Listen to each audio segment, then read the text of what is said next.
Hey, this is Andrea. And this is Amanda. I am the sword in the darkness. And you're listening to Girls Nerd Out. I am the watcher on the walls. And now our rewatch has begun. Dracarys. Hey, everybody. Welcome to all people that are new, and welcome back to our loyal listeners that we appreciate so much. It's me, Amanda, and my best friend, Andrea. Hey. And we're excited to talk to you about episodes 5 and 6 of season 2 of Game of Thrones.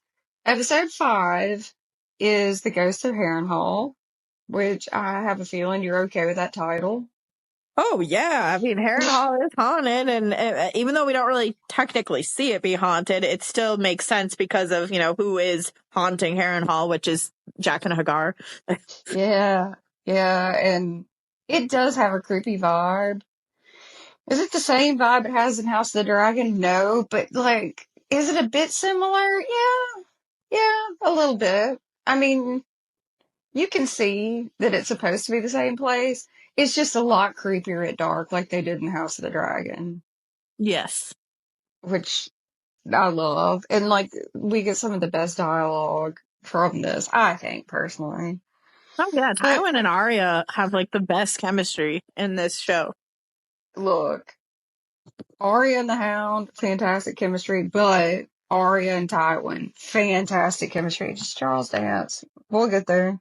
Also, I just want to point out that in the books, it was supposed to be Roose Bolton, so I'm actually pretty happy that they changed that for Tywin, because It gives Tywin a little bit more, what's the word, is it nuance? I guess, I don't know. It just gives him more background, and I like it better because he's much, which is interesting about Tywin, he's a horrible person sometimes, but he's much nicer than Roose Bolton, so. True. I'm glad. Yeah, that was a good change. You're right. That was a really good change.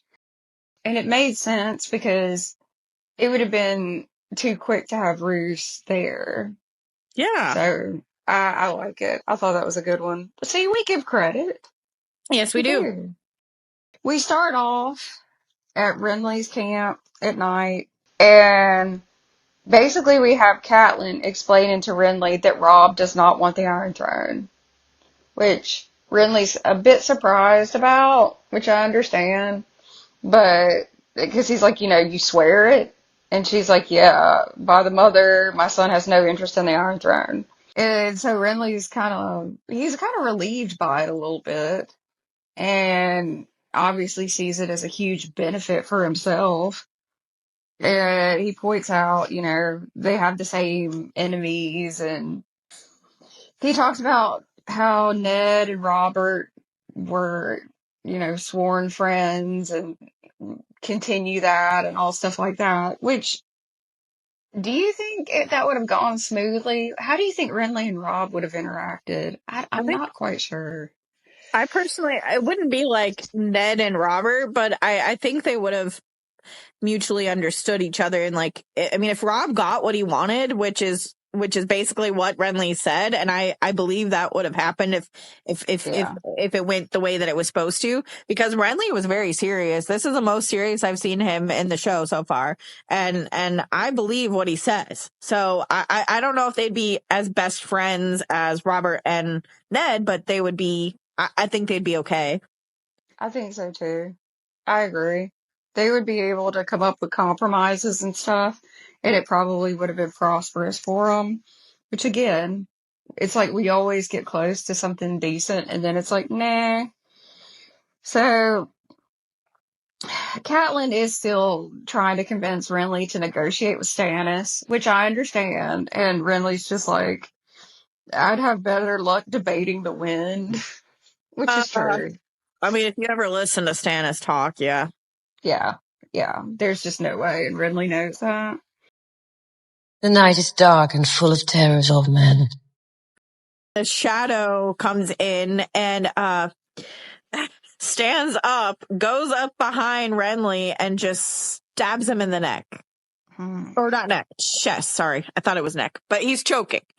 Yeah, he's choking, yeah. And Yeah, he dies, but I never noticed before. I never really looked at the face. It really does have Stannis's face. I know. That's so creepy. I mean, Nobody. you have to really pay attention, but it really does. It's the scariest thing I've ever seen, actually. And I'm just sitting here like, how come nobody believes? I mean, I get it. A world of magic, you'd think people would believe this, but You know how you talk about how Cersei's so far removed that it doesn't matter what it is, she just laughs it off? I yeah. feel like Westeros is like that. They're so far removed from things that are magical, which is more east. I feel like they just think it's all, stories and stuff like that, which is to their detriment a lot. And Catelyn at some point says that she didn't really see the face, but I'm like, she saw something. So it's like, see, if she can see it and believes that it's happening, this all of the seven, then anybody can believe this. That's a good point. That's a very good point because she's never been around anything even close to that, and she knows what she saw to the point where she's totally freaked out, but she knows Brienne didn't do it. She knows something weird did it, and she knows they're going to kill Brienne for it Oh yeah. immediately. Well, the his Rainbow Guard comes in and they're like, "Hey, like we know you did this. This is obviously you. So we're gonna take you." And Brienne does a badass thing and kills them. And she was really cool in this scene. Oh, yeah. And then Catelyn tells her to leave because they're gonna hang you. Yep, and she's right. And Brienne doesn't want to leave Renly, which is heartbreaking, but Kat's like, you can't get revenge if you're dead. And that's the Yep. one thing that gets to Brienne's head. Like, that's it. She really loved him. She really did. Yes, she loved him. Now, they leave, and the next scene is really interesting. Word's gotten out that Renly's dead, so you already have people fleeing, because without a king, then you're just traitors. And Highgarden is trying to save its own ass, which makes sense. It makes perfect sense. We see Littlefinger show up, obviously, because he loves chaos. And Loras is mourning Renly, which it's really sweet, but Marjorie's trying to get through to him. We need to go home. We need to get out of here. We are not safe. And Loras just won't listen, and Littlefinger starts saying the same thing. Stannis is going to be here within an hour. When he arrives, Renly's bannermen will flock to him. Your former companions will fight for the privilege of selling you to their new king, which is true. But it's not Littlefinger being nice. We know that.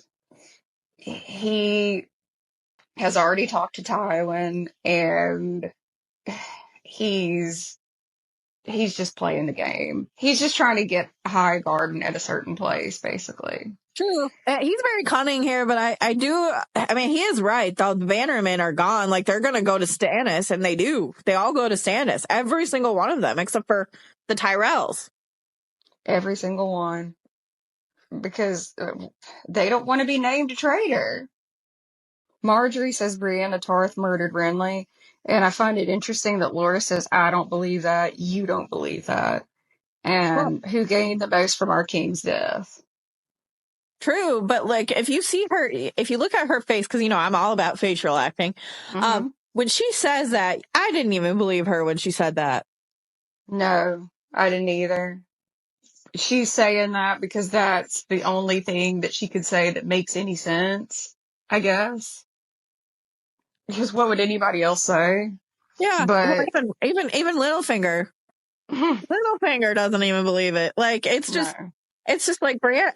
It's not because she's a woman. It's just Brienne loves him. Like, it's very. I mean, even Littlefinger probably knew, and Littlefinger was barely there. So Well, I mean, if you believe in dark forces, you're going to believe that it's something like that. But if you don't, you're probably going to think it was a faceless man. I really hate that Stannis allowed that to happen because, like, I know he wanted his brother to die, but like, you could have just fought him on a battlefield. Like, He took the weak way out. yeah, And everybody talks about how strong Stannis is, but he took the weak way out. He What did. the smartest military man in this entire book series, and he just does that.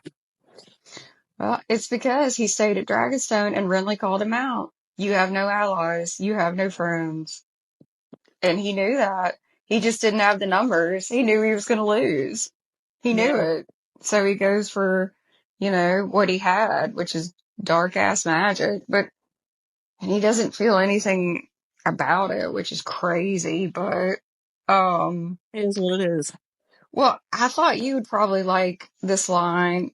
It's Littlefinger, and he's trying to get through to Loras, and he's like, "What do you desire most in this world?" Loras is like, "Revenge." And Littlefinger has this tiny little monologue that's actually really cool. And he says, "I have always found that to be the purest of motivations, but you won't have a chance to put your sword through Stannis. Not today. You'll be cut to pieces before he sets foot on solid ground. If it is justice that you want, be smart about it." And I was like, I mean, he knew what to say, but I love that he says that revenge is found to be the purest of motivations. Yep. He's very cunning. Oh my God, he really is. And so Marjorie's like, "Please go get the horses." Finally, he listens, and Marjorie's just looking at Renly, and it's really good facial acting, like you say. Yes. And she is just looking at him, and she's kind of like, it almost looked like she's spaced out. And she was like, "He was handsome." And Littlefinger agrees and calls her Your Grace. And she says, "Your Grace, calling yourself king doesn't make you one. And if Renly wasn't a king, I wasn't a queen." And famously, Littlefinger says, "Do you want to be a queen?" And she says, "No, I want to be the queen." Yeah, I really like that part because it's like, yep, she's gonna play the game really well. Oh yeah, really well. He needed that though. He needed that confirmation that she was willing to keep going in the game. And now he knows. When you play the Game of Thrones, you win or you die. Cersei talking to Tyrion. They're talking about Renly's death.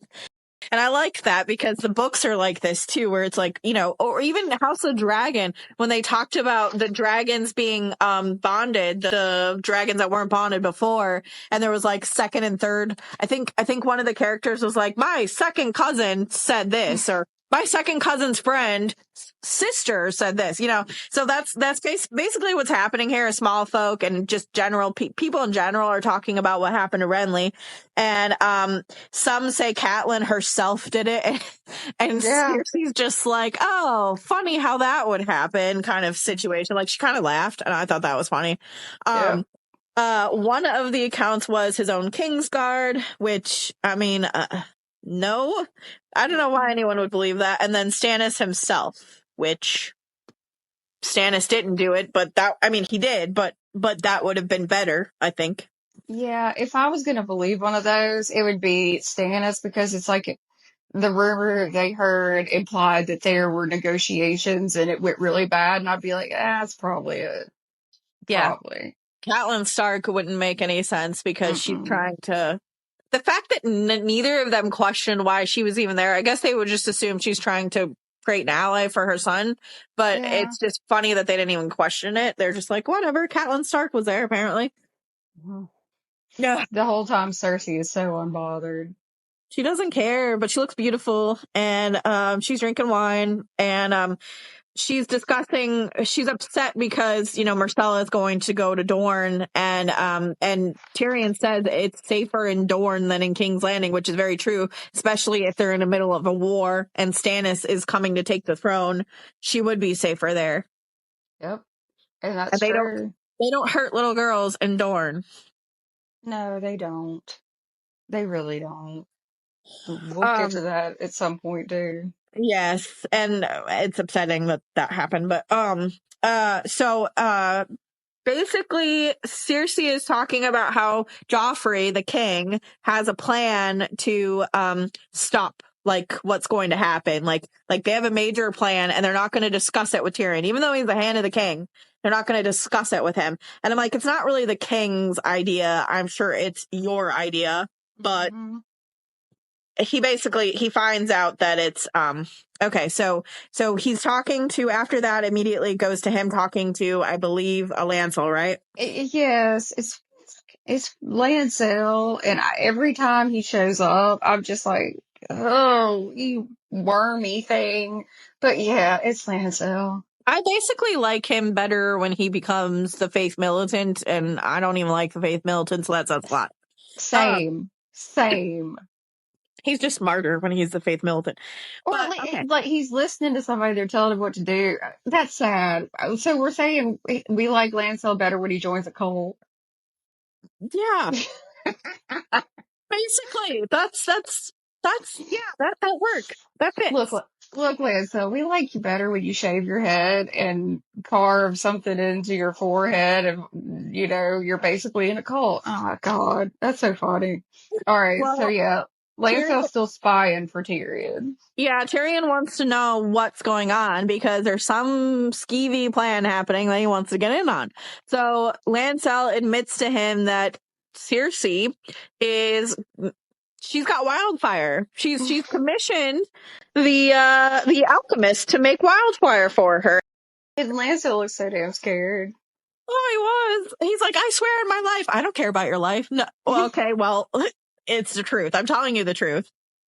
So I swear by the seven. he's like, oh, here, shut up. I believe you. Look, the best there is like Tyrion's like, Lancel, tell my friend Bronn to kill you if anything should happen to me. And Lancel does that. He's like, hey, Bronn, please kill me if anything should happen to Lord Tyrion. Well, I love that scene, but like, apparently they're having thousands of pots made to launch from the city walls onto Stannis' ships and armies. So that's basically so Tyrion's gonna go talk to the alchemist after that.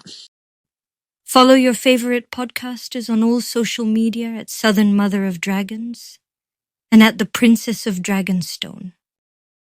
After that, we are at Renly's camp, but Stannis is there with Davos. And again, this is very telling. I forgot about this part. Davos is trying to say, I'm sorry about your brother, and I want to let you know that people grieve for him. And Stannis says, fools love a fool. I grieve for him as well, for the boy he was, not the man he grew to be. That is cold. Like, I'm sure Stannis and Renly haven't had a real conversation in years, so it's just kind of like really sad to see that. Yeah. Oh, it is. You're right. It's very sad because he has no emotion. Well, Davos is going to take this chance to say, hey, I'd like to talk to you about what I saw in that cave. And Stannis is like, I thought I made it clear there be no need to speak to me on this matter. And it's like, oh, so you want her to birth the shadow baby and kill your brother, but you don't want to talk about it. Okay. All right, Stan. Whatever you say, sir. And they call him the Manus. I'm just saying. Oh, God. I know I probably pissed somebody off with that one, but. Well, book Stannis, I can kind of see why people kind of rally. Although after that burnt sword situation, I was like, I don't get it. I don't get how you guys rally behind him, but it is what it is. It is what it is. All the bannermen rally behind Stannis except the Tyrells who fled. And he calls them cowards. Yeah, he does. Well, because he's mad because the Tyrells would have pretty much guaranteed him a win. They have the third largest army. It's the Lannisters, then Robb Stark. Robb Stark has a really large army, and then the Tyrells. So they have the third largest army, I guess. Yeah, and like they have different benefits. It's like Robb Stark's army's huge and they're from the north, so they can deal with like brutal conditions. And then you have the Tyrells who are from the south, but they have the grain to feed the horses and, the grain to feed the people. So they're both really important. And at the moment, Stannis has neither. So yeah, he's angry. He's angry the Tyrells left. The fact that he thought that they might join him is interesting though, because I don't see that happening. I'm like, have you guys ever had a conversation? I don't see it. I don't see it. I can't imagine Stannis and like Mace Tyrell sitting down in a room together. I just can't. Lady Olenna would read him for filth. I'm sorry, she just would. And actually, you know what? I wouldn't mind that. So Davos is basically asking, hey, okay, so now it's time for us to attack King's Landing, and they need to clear Blackwater Bay. Then they can take the city. And Davos is like, are you going to bring Lady Melisandre with you? Stannis tries to shut him up. He's like, that's not your concern. And Davos says, if you take King's Landing with her by your side, the victory will be hers. And then Davos tries to tell him, you won those bannermen from Renly. Don't lose them to her. Yeah. So that's the only thing that gets Stannis to say they're going to set out for King's Landing without Melisandre.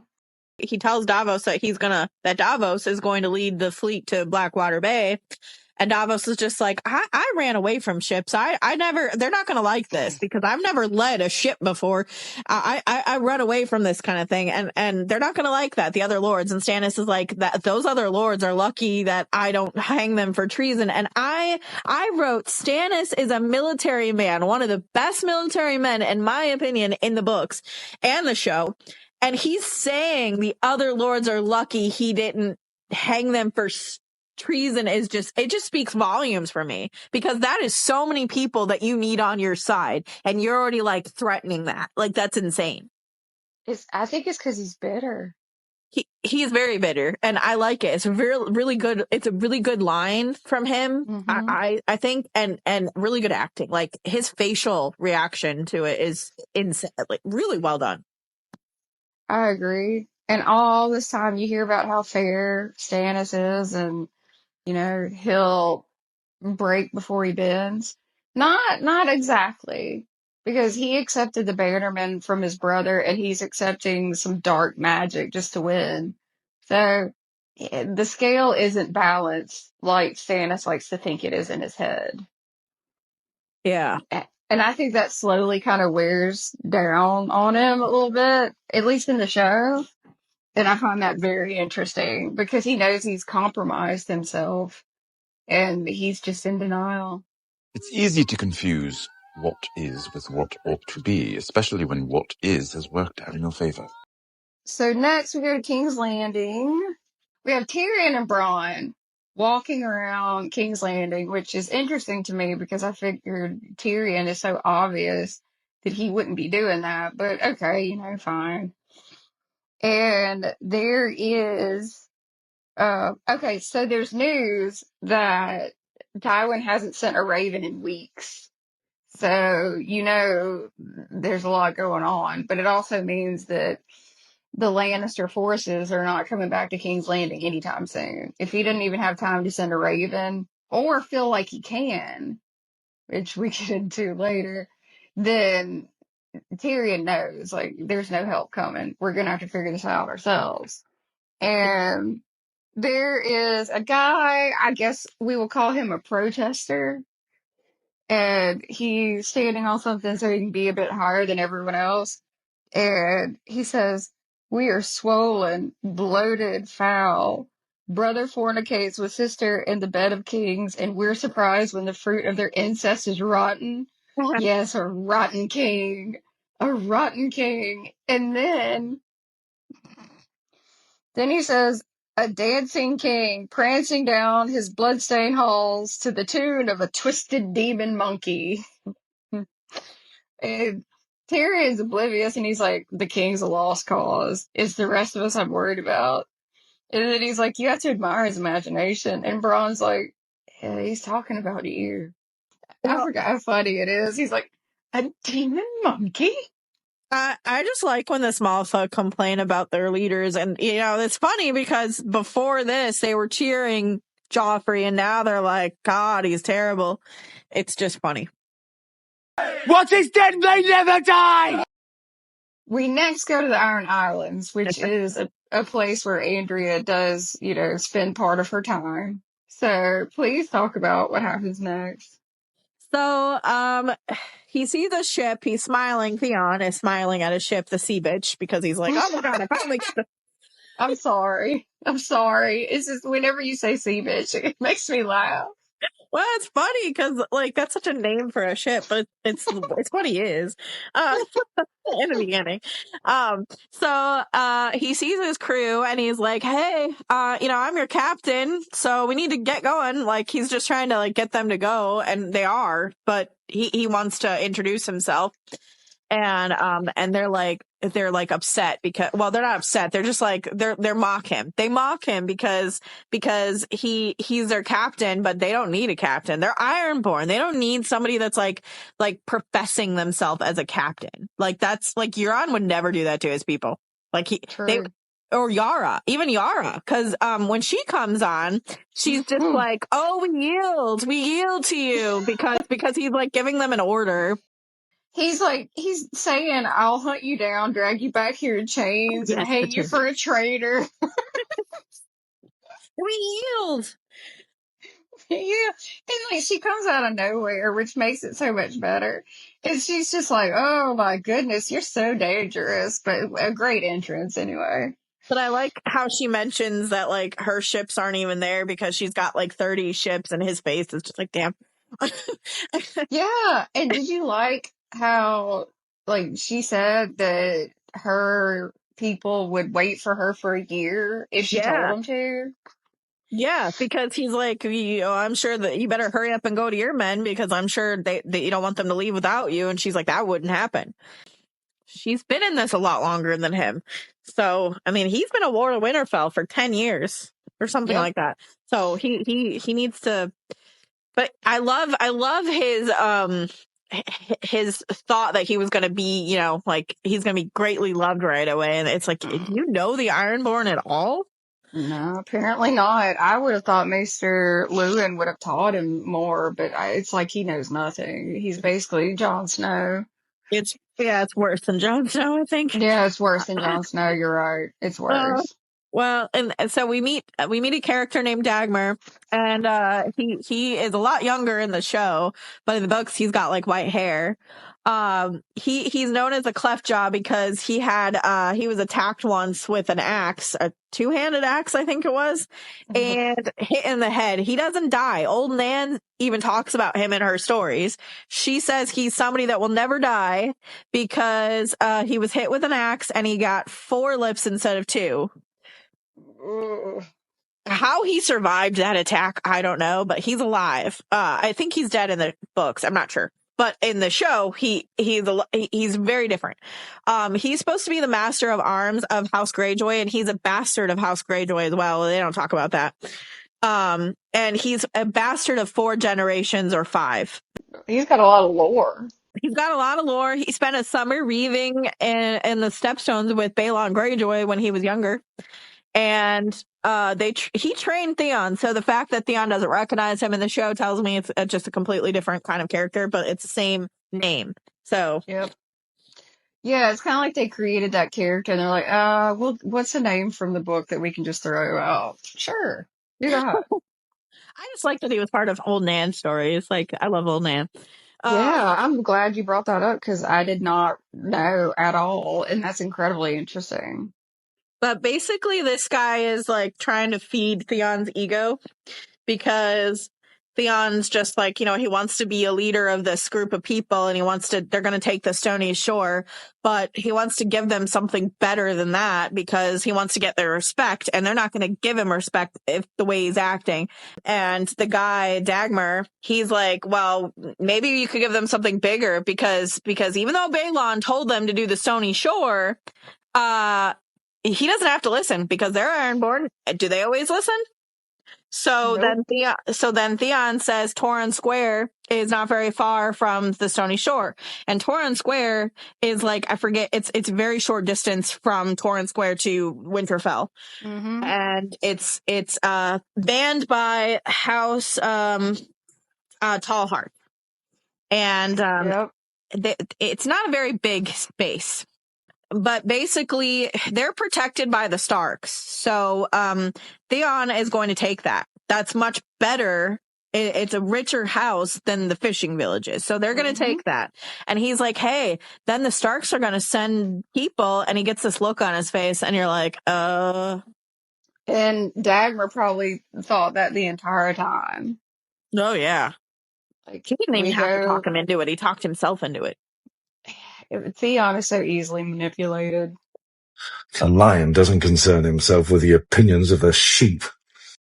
Next, we go to Harrenhal, and we have Arya preparing food, and then we have basically Tywin is having like a war council, and he's not pleased. So we have Reginald, which Reginald is the Lannister that's from Lannisport, right? Yes. I think, yeah, okay. So Tywin would consider Reginald a lesser Lannister because he's from Lannisport, which is kind of funny. But he was saying that the Starks have overextended their lines, and he thinks they're going to have a hard time keeping their men and their horses fed. And Tywin has a really cool line. He says, "The Starks understand winter better than we ever will. The cold won't beat them." That's true. It's definitely true. Then your favorite character, Amory Lorch. Ugh. They made it kind of stupid in the show, but it is Yep, what it is. they made him stupid. He tries to tell Tywin that there is growing discontent with the Northmen, and Tywin's just like, yeah, and your same spies, if they were over here, would go back and tell Robb that there's discontent among the Southern lords. Everyone's discontent. It's a freaking war. I was like, really? Like, can you get any dumber? But he does get dumber. It's just. He does. He gets really dumb. Then, like, Tywin's just looking at this like, your spies are crap. And you don't understand anything. And then Reginald, he's taking a bite of something, and he's talking about, we work through the night, my lord. Perhaps we profit from some sleep. And Tywin's like, yeah, I think you would, Reginald. And because you're my cousin, I might even let you wake up from that sleep. Go. I'm sure your wife must miss you. He's like, but my wife's in Lannisport. I was shocked that guy. I mean, I'm always shocked when somebody thinks that they can talk to Tywin Lannister like that. True. Very true. I wouldn't want And him looking at me like that. I know, like, it's like, do you not know him? You dumbass. So he tells him to go home. He's just like, Tywin get Lannister out. was rich though, but maybe not as rich as Tywin. Yeah, Tywin's an elitist. So, they're rich, but he also looks like, you're Lannisport. You need to get out of here. How dare you say you need sleep? Arya is going to start pouring wine, and Tywin's like, nah, get us water. We're going to be here for some time. And I'm sure everybody loved that.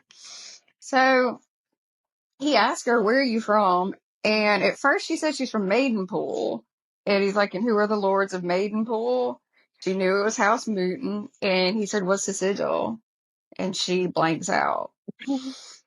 And he's like, a red salmon. I think a Maidenpool girl would remember that. You're a northerner, aren't you? And she nods yes. And so he's like, good. One more time, where are you from? And she says she's from Barrington, House Dustin. He's like, what do they say about Robb Stark in the North? And Arya's like, they call him the young wolf. They say he rides into battle on the back of a giant dire wolf. They say he can turn into a wolf himself when he wants. They say he can't be killed. And Tywin's like, and do you believe them? And she stares at him without blinking and says, no, my lord, anyone can be killed. And Tywin knows what she means. I like the look on his face. He's like, oh, okay. So that's when he's like, fetch that water. Vala Morgulis. Fala Morgulis. Jaqen shows up. Yeah, he's no longer a prisoner. He's a soldier. Which I thought was interesting. I wish they would have shown how he became like that, because that would have been cool, but it Yeah. is what it is. So he talks to her, and she's upset because he is a soldier now. And she's like, "You're one of them. I should have let you burn." And what I like what he says, "You fetch water for one of them. Why is that right for you and wrong for me?" He makes a good point. He was kind of hurt by that too. It looked like. Yep. I mean, just from the facial acting. And she said, "I didn't have a choice." And he's like, "Oh, you had a choice." And she did. She did have a choice. She was trying to save herself. Everything he's saying is true. It's just she doesn't see it that way. No, she sees it as like a betrayal, which I get, but it's not like they were best friends or anything. So it's like, Yeah, but I feel like he's already like testing her. I don't know. yeah. I think he's already fascinated and trying to decide if she could be something else. So I Well, think it's that's part of why. that. Well, I think it's interesting because he works for the many-faced god, but he brings up R'hllor. Oh yeah, I did. I put a note because he specifically says the red god, and I was like, what?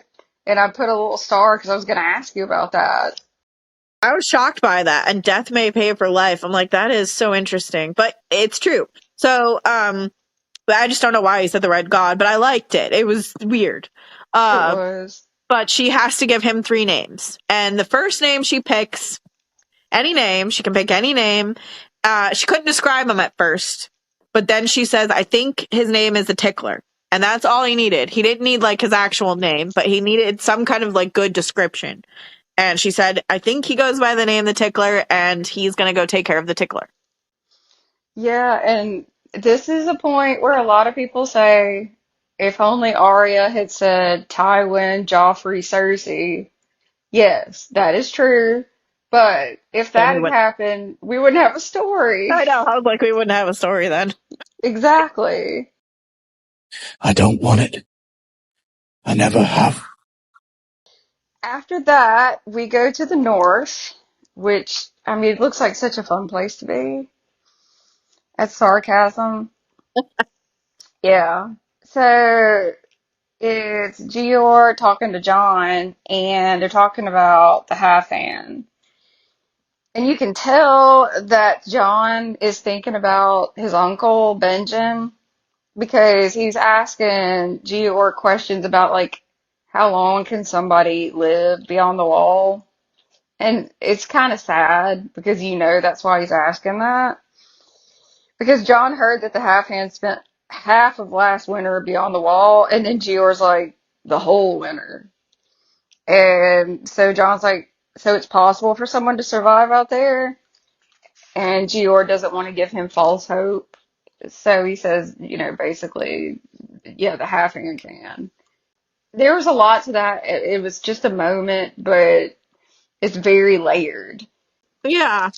Well, and wildlings seem to, yes, a lot of them do die, but a lot of them don't. Like a lot of them seem to stay alive out there. So it's possible, but is it a good thing? No. Nah, and I think since John's lost his dad, Gior knows he really wants his uncle, and there's a good chance he's dead, and he just doesn't want John to just keep looking, And you know? and we still don't know what's going on with Benjen in the books. So, yeah. No, we don't have a clue.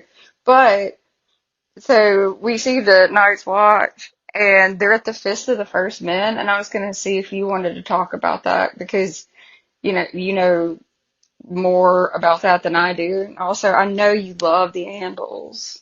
Well, well, before they get to the fist, Sam's looking around and he says, "Gilly would love it here." And I'm like, "Would she?"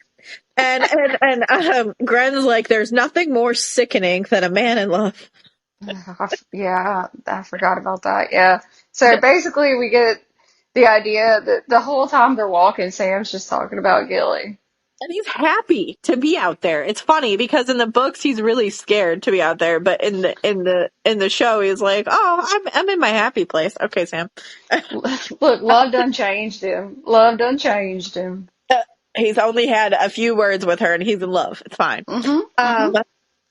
Okay, so Sam talks about the first men, like, look how old this place is. It's, before the Targaryens defeated the Andals, before the Andals took Westeros from the first men. And Jon, I love his acting in this scene because he's like looking in the distance and he's like, he thinks the first men were afraid. And that's very interesting because why were they here? They were hiding from something and it didn't work. That's a good scene because John's kind of staring out into just all the snow and you can see the sky and it's just a really good scene. Yes, and he looks really good there. And they hear a horn and Dolores Ed said the first one is the first blast is for a friend. I think Gren says that, no, it's still Dolores Ed. So Dolores Ed says 2 for foe, and Sam says 3 for White Walkers, and they look at him like John's like, really? And then the other 2 are like, are you kidding me? And he's like, well, it's been 1,000 years, so that it's been a while since I've used it, but it's still used for White Walkers. And I'm like, hello, it's been 8,000, not 1,000. Come on, people. But Gren makes a point. If it's been 1,000 years, how would you know that they used 3 blasts for the White Walkers? And Sam's just like, he's beginning to speak like he's read a book, and they both finish it for him. They're like, oh, because you read it in a book, that's why. Apparently Sam's had a lot of time to read. And they all spend way too much time together.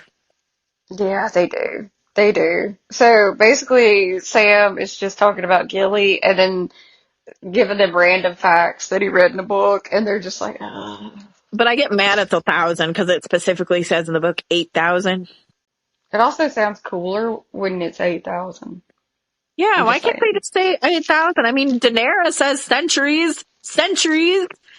That's more realistic than 1,000 years.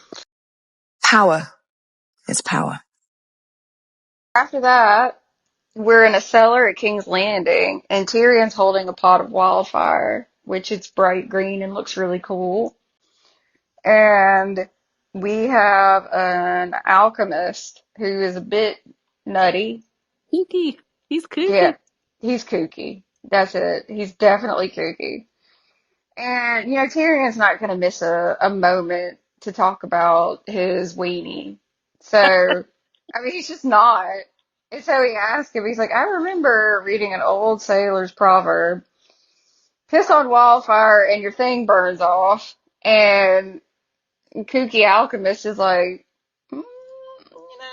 actually that might happen. Melts your flesh, which I was just like, ugh. Well, I want to know what you think about this. The alchemist says after the dragons died, wildfire was the key to Targaryen power. It was their wealth. They were very wealthy. Yep, they were very wealthy, and wildfire didn't start to be used until Aegon V was like, we need to start, like, they had batches of that. Yeah, like, I get it, but it was like a tool. It wasn't the key to Targaryen power. I found that interesting.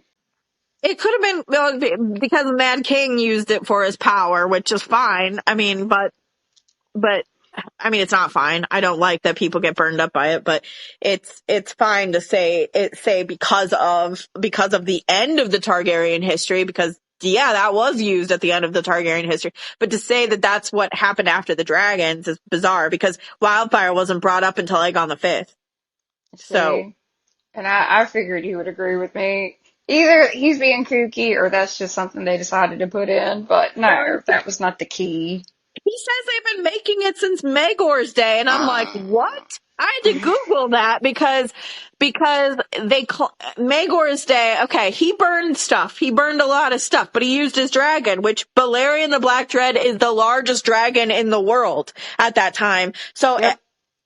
I'm sorry. Why would he need wildfire? Like, yeah, okay. I looked up on Google and the AI said he did, but I don't go by AI. So I looked up in the wiki because that's the fastest way to get it.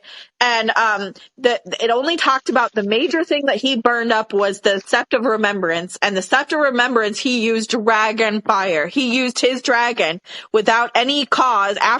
After burning that, there were men, this was during the Faith Militant Uprising. It was the warrior sons that were at the Sept of Remembrance, which is where the dragon pit is now. He burned it up, and then men were coming out of the building, and he had archers with fire on them, but it doesn't say they used wildfire. That wouldn't even make sense. He Nobody's has gonna a use dragon. wildfire if you have dragon fire, man. Come on. Oh, I was like, you need to get your lore correct. This is worse than Ryan Condal saying Aegon the Conqueror's armor from his old Balerion days. Aegon the Conqueror was born a century after the Doom. Yeah, and the doom means you don't go to Valyria, so it's just absolutely ridiculous. Look, we just get riled up when they get lore really wrong. Sorry, that Really bugs the wrong. shit out of me. Well, it's because they brought up Maegor. I knew you'd be like, wait a minute. And then I don't like the whole, yeah, it was the key to their power. Okay, yeah, sure. He said they put it in catapults and threw it at people, and I'm like, what? Yeah. And the thing is, like, that just sounds batshit. And Tyrion knows that, and Bronn does too. And they're like, this is a terrible idea. And Bronn makes a point. He's like, yeah. And then some people drop it, and then we've got wildfire inside, and we're all screwed. Which is true, actually. I'll give him credit. And the alchemist is like, he would not dare insult my order whilst Aerys Targaryen lived. Yeah. Well, the man Like, is dead, so. and that's what Bronn says. He's like, well, he's not alive, and his pots of wildfire didn't help him, did they? That is And it's true. very true. Well, but I mean, like, we think he was going to start that. So, I mean, I think that was going to be the next thing. Well, there is a lot of pots of wildfire in King's Landing as we speak, so it's I think King's Landing is going to be completely destroyed at some point. I do too. Right now, Tyrion is looking in a cellar with tons of pots of wildfire because Cersei has them making it without stopping. In the books, there are places like that, but it's not just one. There's wildfire just all over King's There's Landing. tons of it. There's Yep. tons of it. And I'm like, oh, you can't afford food to come to King's Landing, but you can afford that plus scorpions. For some reason, they're building scorpions all over King's Landing. It's like, what? What? Yeah, you don't believe in dragons. Okay. All right. Yeah. Yeah. God, I can't. Sorry, I have so many rants. It's funny. No, I love it. Hell, if I know you're gonna have a rant, then I like bring it up. I'm like, hey, there's Maegor. We're talking about Maegor. But And I knew you'd be like, currently no. they have 7,811 pots made. That's still a lot of money that they're spending on that. A hell of a lot. Because the alchemists can charge them anything they want because they're the only ones that know how to make it. Yeah. So that the people are starving because you're paying this kooky old man to make this wildfire. I wouldn't even think it was stable. Whatever. I digress. Well, Tyrion's going to take over the building of it. Yep. He says that they're going to make it for him now. Zadrizes buzdaris Gosdaur. Next, we're in Karth. So it's Daenerys and Dorea, and everybody knows the scene. It's baby Drogon, and we hear Daenerys say Dracarys, and he tries, and then she says again Dracarys, and he makes a little bit of flame, and cooks a little chunk of meat. And Daenerys is so happy because she said he'll be able to feed himself now. Interesting little fact that people should know. Dracarys means dragon fire, and most people know that, but it's not Targaryen lore to say that to make your dragon burn something. In the books, that's just something that Daenerys comes up with as a command. And so in House of the Dragon, every time you hear Dracarys, that's actually not correct. They wouldn't have said that, They couldn't come up with a different word, I guess. I guess. But that's just something I have to put out there because Dracarys was not a thing before Daenerys. And It just Aegon, wasn't. and Aegon the Second, who can't even speak High Valyrian. Of course, that's the only word he knows. Yeah, which makes absolutely no sense. I think that was just them trying to go for nostalgia again, which that irritates me when they do that. Yeah. All right, so Dorea wants to keep feeding him, and that's important because just know Dorea is really fascinated with the dragons. Drives me And nuts. Daenerys, oh, I know. God, I know. She's not And like that in the books. no, no, that's a good point. She is not like that in the books, not at all, not even close, nothing like that. So we have a bit of a push and pull. The infamous Karth dress, the blue one with the gold belt, is lying on the bed. We have Eerie, who I love. She's Dothraki. And Eerie is trying to show Daenerys that she has mended her Dothraki clothing and boots. And Daenerys is very appreciative. And then you have Dorea on the other side trying to say, hey, did you see this dress that Zara had made for you? They say he's the wealthiest man in Karth. And it's beautiful, but Eerie wants Daenerys to stay Dothraki, the Khaleesi. Dorea wants her to embrace Karth because it's money. Neither of them act like that in the books. I mean, Eerie would be protective like that, but you don't have this back and forth, this pull. I don't mind it, but I just like to point that out because they're very It's loyal to Daenerys. They are, but it's well, somewhat. I mean, Eerie is, but Arya is. It's very odd because she's not. She's very loyal, yes, in the books, but in the show, it's like you're not loyal at all. Not at all. Not a bit. But it felt very catty. Like this show likes to put women against women all the time, and this to me is the start of it. Thank you for saying that, because that was what I was hinting at.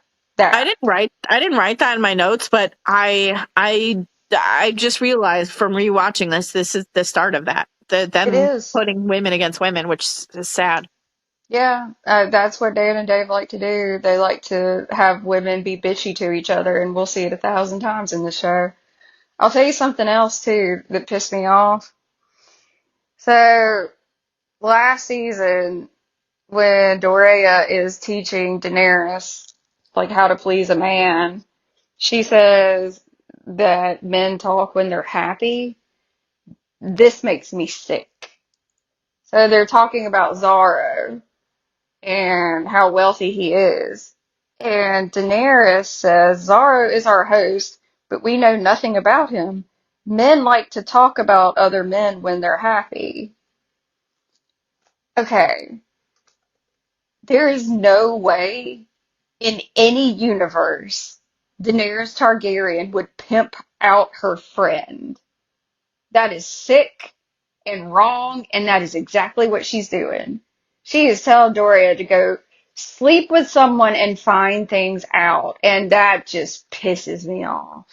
Yeah, I never realized that until I watched it again, and I was like, oh, all right.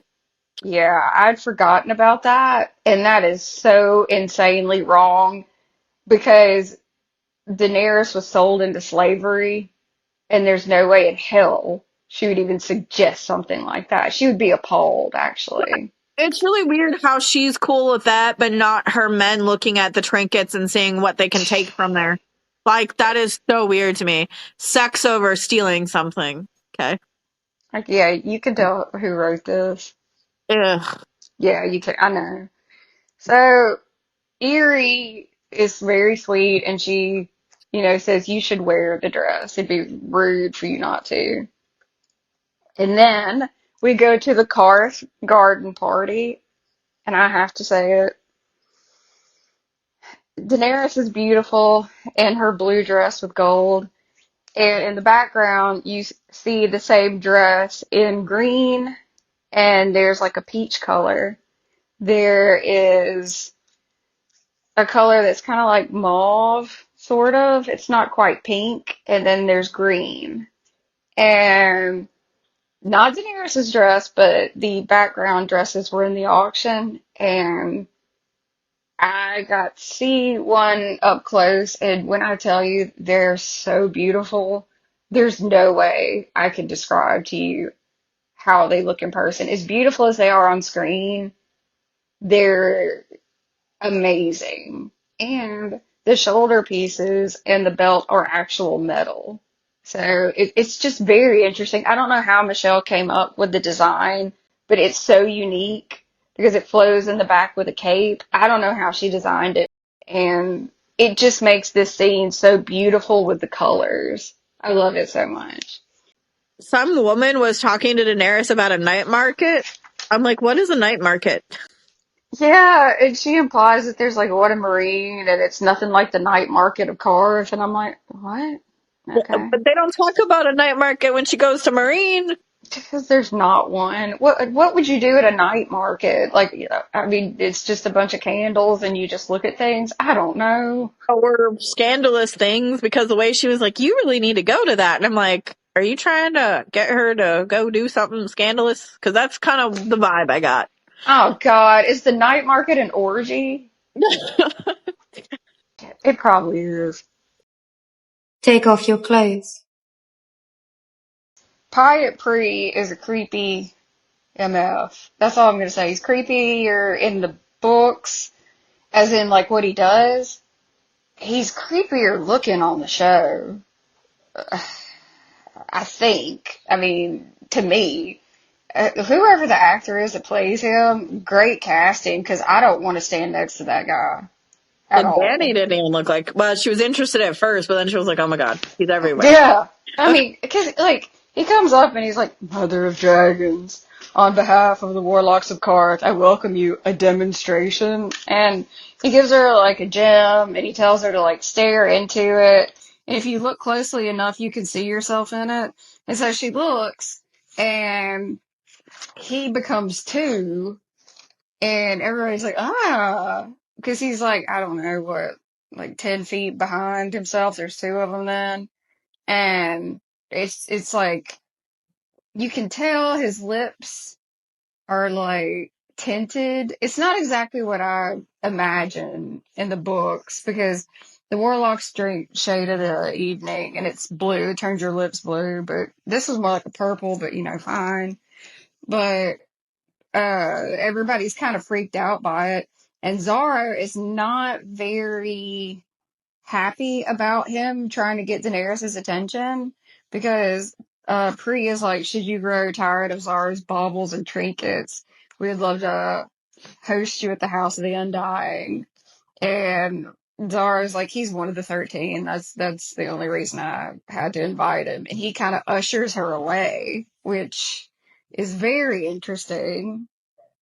And she's like, what's the House of the Undying? And he says, it's where the warlocks go to squint at dusty books and drink shade of the evening. It turns their lips blue and their minds soft. So soft they actually believe their parlor tricks are magic. Well, uh, actually, their magic is returning, and it's because of the dragons. Yeah. But I can It's, see where he like said that because of the way that he was doing the many versions of himself everywhere. yeah. Like, it does kind of seem like a parlor trick, but he's able to do it like this crazy amount because of the dragon. So yeah. Because Yep. And I'm sure Zoro knows that. I like how Zaro just comes in like a knight in shining armor, kind of like, you don't need to deal with this kind of, like, there's more important things. Like me, I'm rich. Look at me, I'm rich. Yeah, because he doesn't want her to be tempted to go over there because he wants to marry her so bad. And he doesn't want anybody to, like, take her away. And he probably knows that they've got all kind of weird stuff over there. So he's just like, yeah, come over this way. Dracarys. Do you want to talk about Quaithe real quick with Jorah and tell me what you think? Well, I know. I don't know how I feel because it's very underwhelming compared to the books. Like, True. she's actually one of one of her more important people that she deals with. And in the show, you only see her one time. Wait, we see her twice in Cars. We see her this time, and then, is she giving somebody a tattoo? Yes, I forgot about the tattoo. Yes, we see her again. But Or it might not be a permanent tattoo. It might be a temporary, like some kind of tattoo art, something like that. But I like how she's telling Jorah, like, hey, we need to protect her. And he's like confused as to who she is, and she says, "I'm no one." I'm like, what are you, a faceless man too? Like, is everybody a faceless man? Yep. Everyone's a faceless man. It's just weird it's a weird choice of words. It is. She knows who he is too, which is also weird. And she says that we're her true protectors, and that I like that she says fire is power. I do too. She's really mysterious. Her mask is made out of this shape that's the same shape as Melisandre's necklace, and that shape is associated with Ashai and the Shadowlands beyond Ashai. And if you notice in the episode, Quaithe's dress is also in a pattern of that same shape. So there's some sort of connection there, but we just know that Quaithe shows up and gives Daenerys, what would you call that? Vague direction? Yeah. In riddles, sort of. Quaithe is not going to tell you, hey, you need to do this, this, and this. So, I don't know. Andrea and I have talked about it. There's about 1,000,005 theories on who Quaithe is. I'll say that. I'm starting to like the idea that it might be Rhaella. It's just strange, but they never said what happened to her, so either that's Rhaella or the priestess, or whatever she is, the Septa, whatever she is, with Tyrion. That is probably Rhaella, because she was pregnant, supposedly. I wouldn't mind that. I think that would be interesting. And the thing is, Quaithe may just be Quaithe. She might not be anybody that we know of. She's just somebody that exists for Daenerys, and that's it. Yep, exactly. So, I would say we'll see one day, but, Follow your favorite podcasters on all social media at Southern Mother of Dragons and at the Princess of Dragonstone.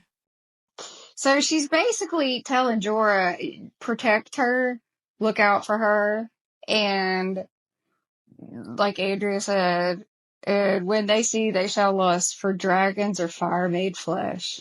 Next, we're in the Stormlands, and it's Brienne and Cat.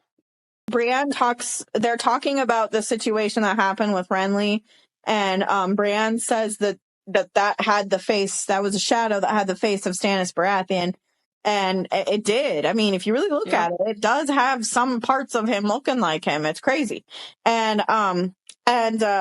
Catelyn's just like, it's just a shadow. Yeah, a shadow with Stannis Baratheon's face, or the face of Stannis. She says that quite a bit. Mm-hmm.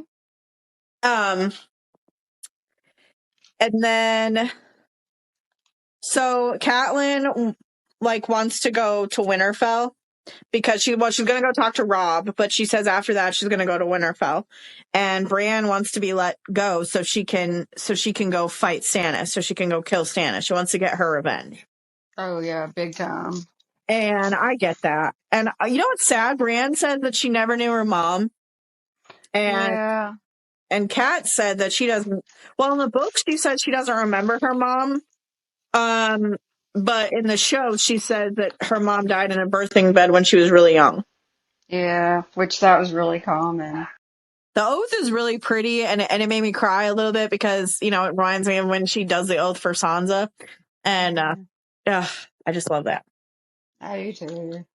And it's a really sweet scene. It really is. And as Catelyn holds onto her like hand and everything, it's one of the moments I do like Cat. Same. Same.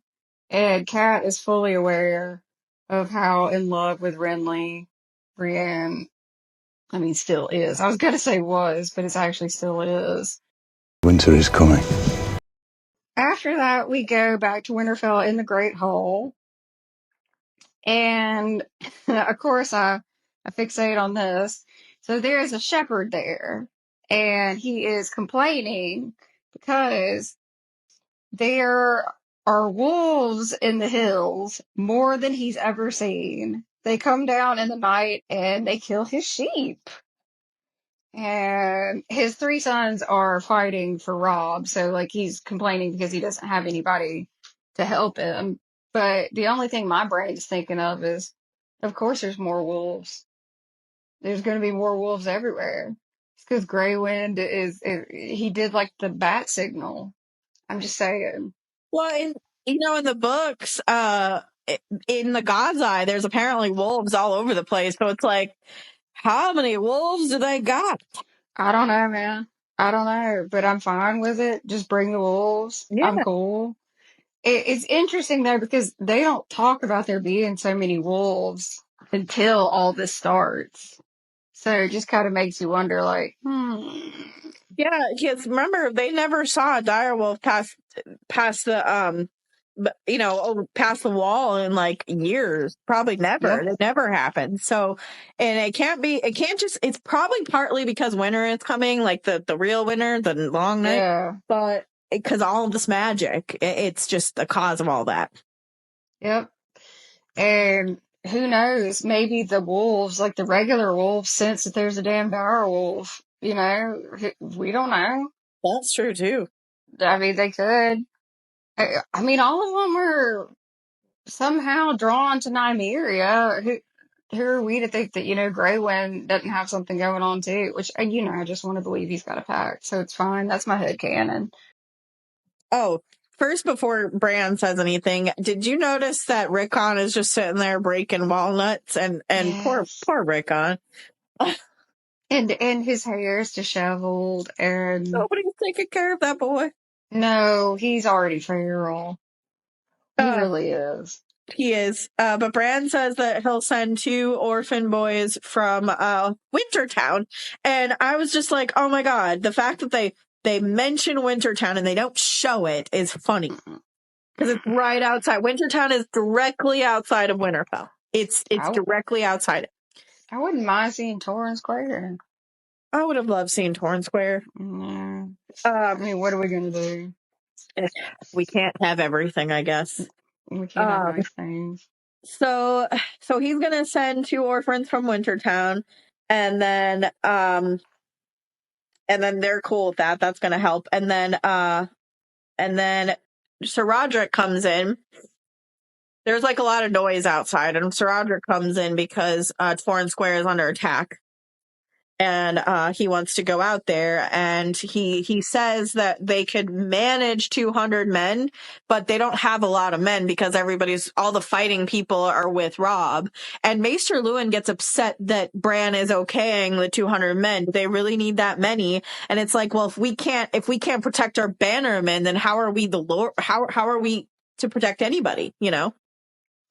Yeah, and I could see both sides of that. I could see Maester Luwin being like, hey, it's me and a couple kids. But at the same time, he's right.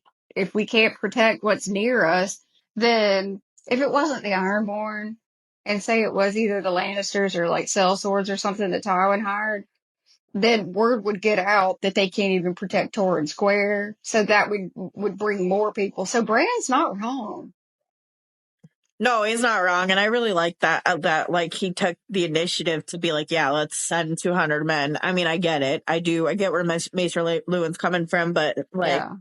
I mean, they do need that 200 men when, but Yeah. But we don't know who it is. So I understand Mr. Lewin, he's going to be the protective, one, which makes sense. But Bran's being the Lord of Winterfell right there. He is. he's I growing think up that, too fast. yeah, I think that's why we get so irritated with like older Bran is because this Bran is like, has emotion. Oh, he really does. Yeah. Yeah. He acts like a human. What is dead may never die! Asha, who I'll be honest with you, I like Asha more than I did. I've always liked her, but I guess I'm paying more attention this time. And she's really bright. Bran's having all kinds of dreams. He's still having that three-eyed raven dream, and he's asking Asha what it means, and she won't tell him. She will not tell him because he's like, you know what it means, and she's like, I never said I didn't. And he said, you didn't give me an honest answer. And she says, that's not the same as being a liar. It's And freaking her out, though. You could tell. yes. And he knows. And I think she knows 100% what it is. I think she's heard tales. I think she knows stuff. And she doesn't want to tell him, but he can tell that she knows. For whatever she's heard, she doesn't want to deal with it. Hell, she might have been as far as where the Blood Raven is, so it's interesting. You know what? That would actually make sense because, like, when they finally make it down and they have that, whatever with Bran and Theon and Robb, she does seem to know a lot. And that would make more sense for her to be further north, to have heard more stories and stuff. I like that. You know nothing, Jon Snow. Next, we go back to north of the wall, and damn, it's bleak. It's just so bleak. They start talking about Mance Raider. And Gior wants to know how many wildlings have joined him. And Corin just says, from what we can tell, all of them. Mance has gathered them like deer against the wolves. They're almost ready to make their move. And John's like, where? And Corin says, somewhere safe, somewhere south. And we can't wait for them here with nothing but a pile of stones to protect us. Then you find out or 100%, it's mentioned at Craster's, but Corin says Mance was one of us once. Now he's one of them. He's going to teach them our way of doing things. They'll hit us in force and they won't run away when we hit back. It'll be more organized, more disciplined, more like us. And that's a very good point because he took the black and we really don't get enough of why he left, but Andrea likes Mance Raider a lot. Well, I think personally, my opinion as reading the book, I think he definitely probably left because of the way that they treat the wildlings, because they are the realms of men, like I've said before. You would think that they would protect them too. And when did they start fighting the wildlings? That's a really good question that we'll probably never know. And like the parallels with Daenerys and Jon. Daenerys wants to free the slaves because, they're just bored into slavery or sold into slavery. And Jon, he sees the wildlings as they just happen to be on that side of the wall. And Jon's really the only one that starts saying stuff like that because in this scene, you can really tell how much they despise the wildlings a lot. And I get why. I know they've been fighting forever, but at no point does anybody, well, I'm not counting Sam because It's Sam. But at no point does anybody really just think, okay, well, these are just people that are just a little bit further north. So I got to give credit to Jon. Yeah. And Corin is basically saying like, hey, let's do things their way. We can't bring 400 people to go find them.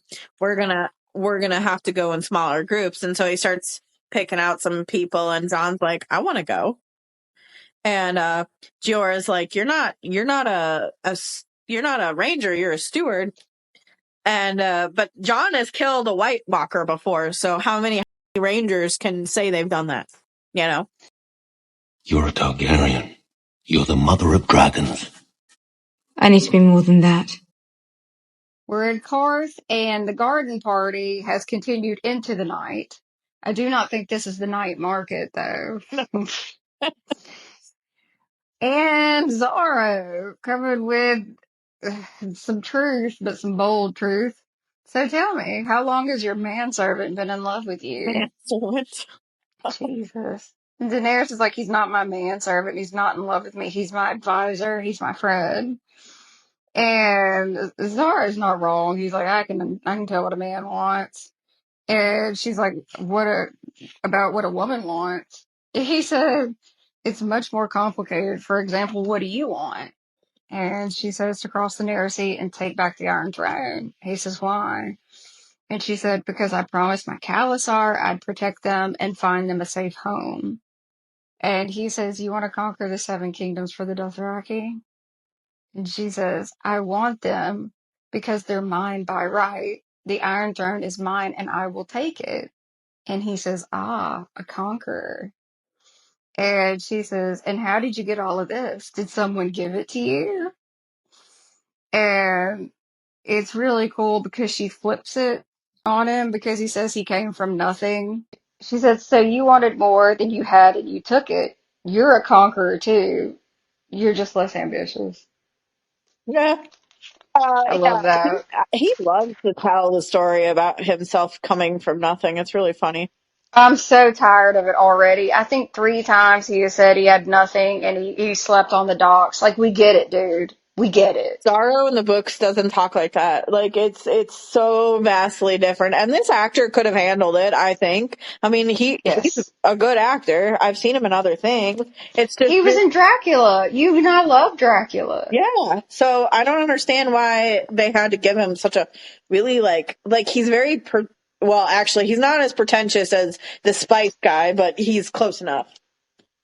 Yeah, he's trying to appeal to her because he knows that Daenerys, I mean, she came from nothing too. All she had was her name, basically.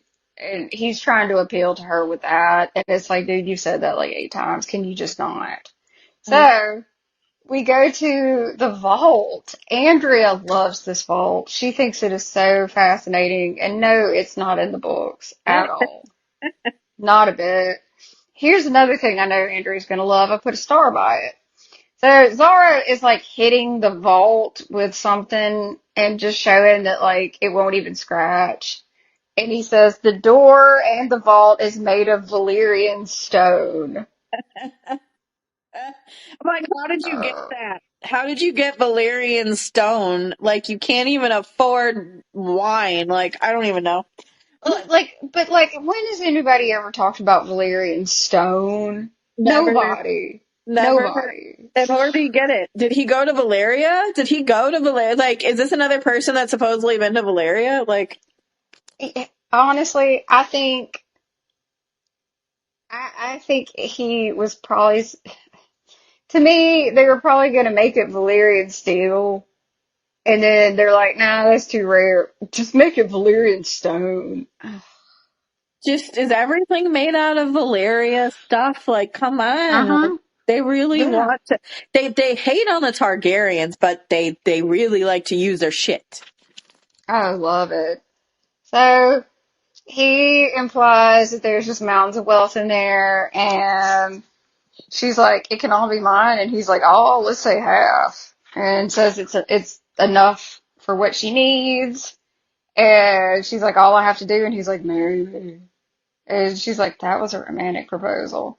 So then he tells another one his damn tales and says that he came from nothing. He was married once for love, but the gods stole her. And, oh God, he says his mother and father never owned a pair of shoes, but marry me and I will give you the seven kingdoms and our children will be princes and princesses. There. What are his motivations? His motivations are that, yeah, sure, I'll give you the seven kingdoms while I'm sitting on a throne that's slightly more raised than yours, and our children will be royalty. There, that's the truth. That's it.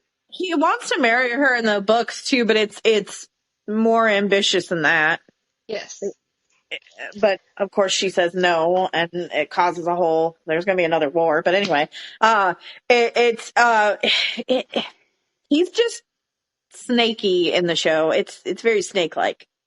He is, and when we get to the part about the vault, I want to talk about what his plan was. I want to talk about that. So we'll get there.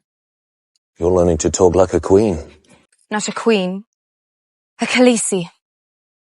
Right after that, we are in Daenerys' chambers while she's in Karth, and she is bickering with Jorah because Jorah is like not wanting her to marry Zaro at all. And he's like, if you cross the sea with a foreign person and foreign everything, it's not going to work. To win Westeros, you need support from Westeros.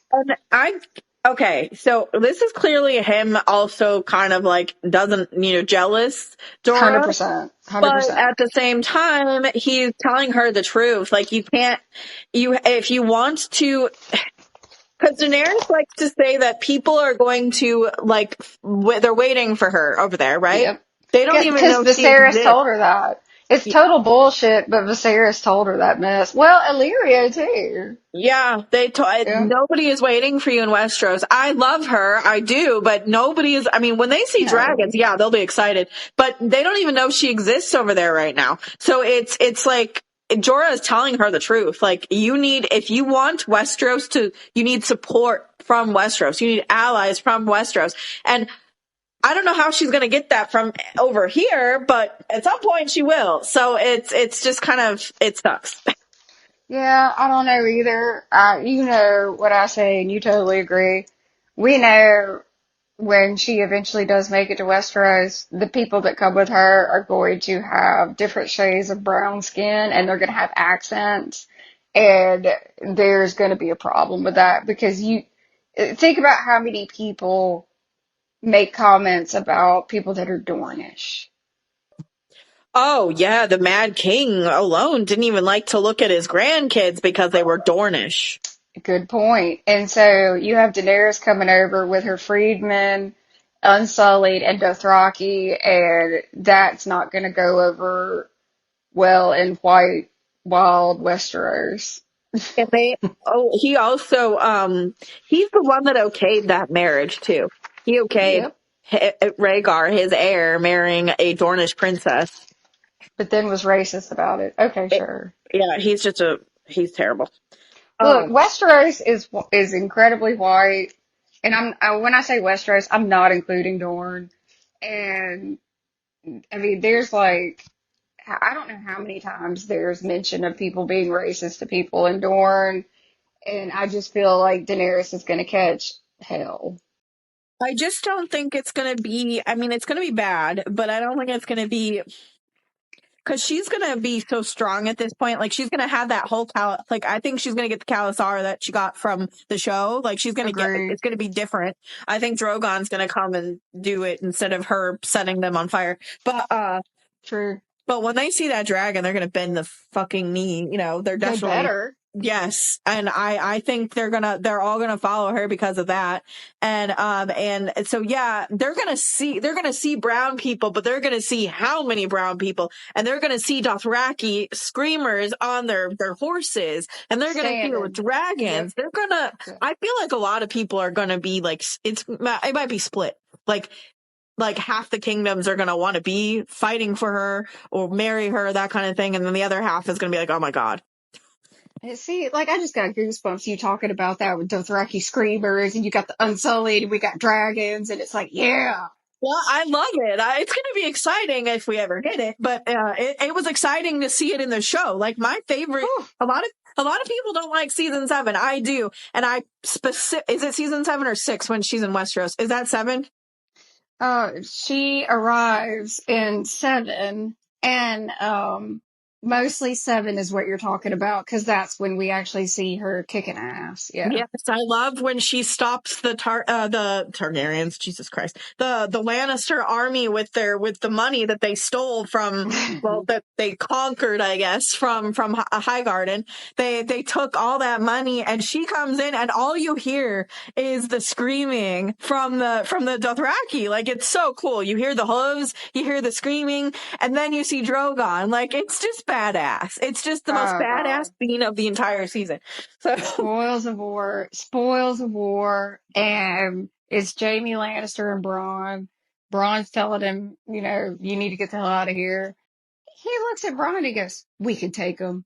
And then all of a sudden you hear it. And it's like, oh, God, I could cry. The fact that he didn't expect a dragon, like, at all. Like, you're hearing about Daenerys before she gets there. You hear about Daenerys before she gets there, and you don't expect a dragon? Like, what did you think? And then to go up to a dragon the way you do is just hilarious. Yeah, and it's like, no, she's probably going to come up on a horse. Yeah, sure. So, this is quoted a lot. Actually, I mean, it kind of ties into that, honestly. Daenerys asked Jorah, what do you want? And he says, to see you on the Iron Throne. And she says, why? She wants to know why. And I like what he says. It's a little heartbreaking, but he says, you have a good claim, a title, a birthright, but you have something more than that. You may cover it up and deny it, but you have a gentle heart. You would not only be respected and feared, you would be loved. Someone who can rule and should rule. Centuries come and go without a person like that coming into the world. There are times when I look at you and I still can't believe you're real. I can't believe I got through that without crying. Oh. I mean, she looked like she was going to cry when he said that. So it was like I said, the facial reactions to things are the best part of the show. So very good acting from both of them. Shit, I lied. I'm crying. God damn it. It's okay. I'll probably cry when we get to Sansa. But yeah, it's because like that's her. You have a gentle heart and you would be respected. Oh God. It's like that's it. That's the person that is gonna go over there. And like it just kills me that like this early on, that's how she's described. That's how Jorah's looking at her. And she changes her mind because of what he says right here. And she's just like, okay, go find me a ship. I mean, what he said is true. And so I like that. I do. Because Show Jorah means that. Jorah would be very much in love with the pleasure house Daenerys. Oh God. I can't even. It's like Daenerys, but it's like Lee's version. Oh, I can't. Vala Morgulis. Vala Morgulis. What do you think about the next scene at Harrenhal? Did you need to see Gendry's muscles that bad? No. I mean, he's supposed to be how old? Why are they showing the muscles? I guess to show that he's like preparing for a fight, even though he's not actually fighting anybody. Yeah. But Arya, maybe they want to show her attraction to him, but I don't really think she's that attracted to him yet because she tells him that he's doing it wrong, so she makes fun of him. Mm-hmm. And then, it's kind of funny. But we didn't need to see. No, we did not need to see that because that was just a lot.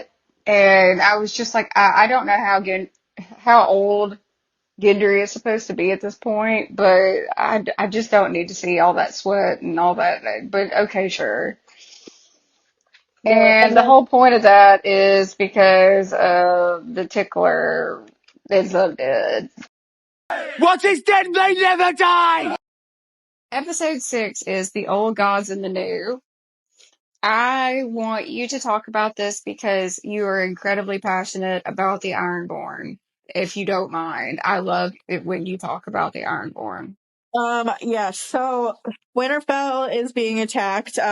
What I liked is how fast Maester Luwin like goes into his tower, and he's obviously writing to Robb and Catelyn like, hey, we need people, or Winterfell was just attacked or something, because it's scary.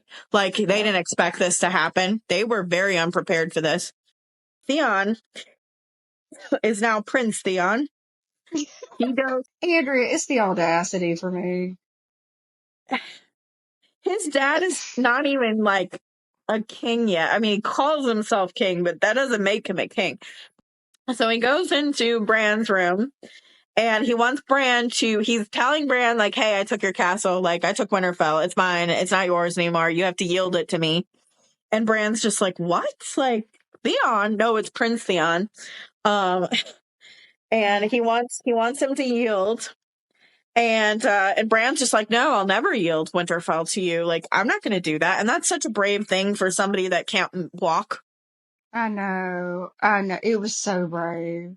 He's such a brave little boy, because Theon could just take a knife or a sword even and cut his head off. Like, that's what he could do. He could have done that. And he doesn't, thank God. But threatens it a lot. But anyway, so he basically tells him, like, you have to yield Winterfell to me because then people will trust me. Like, your people will trust me, and it'll keep them safe.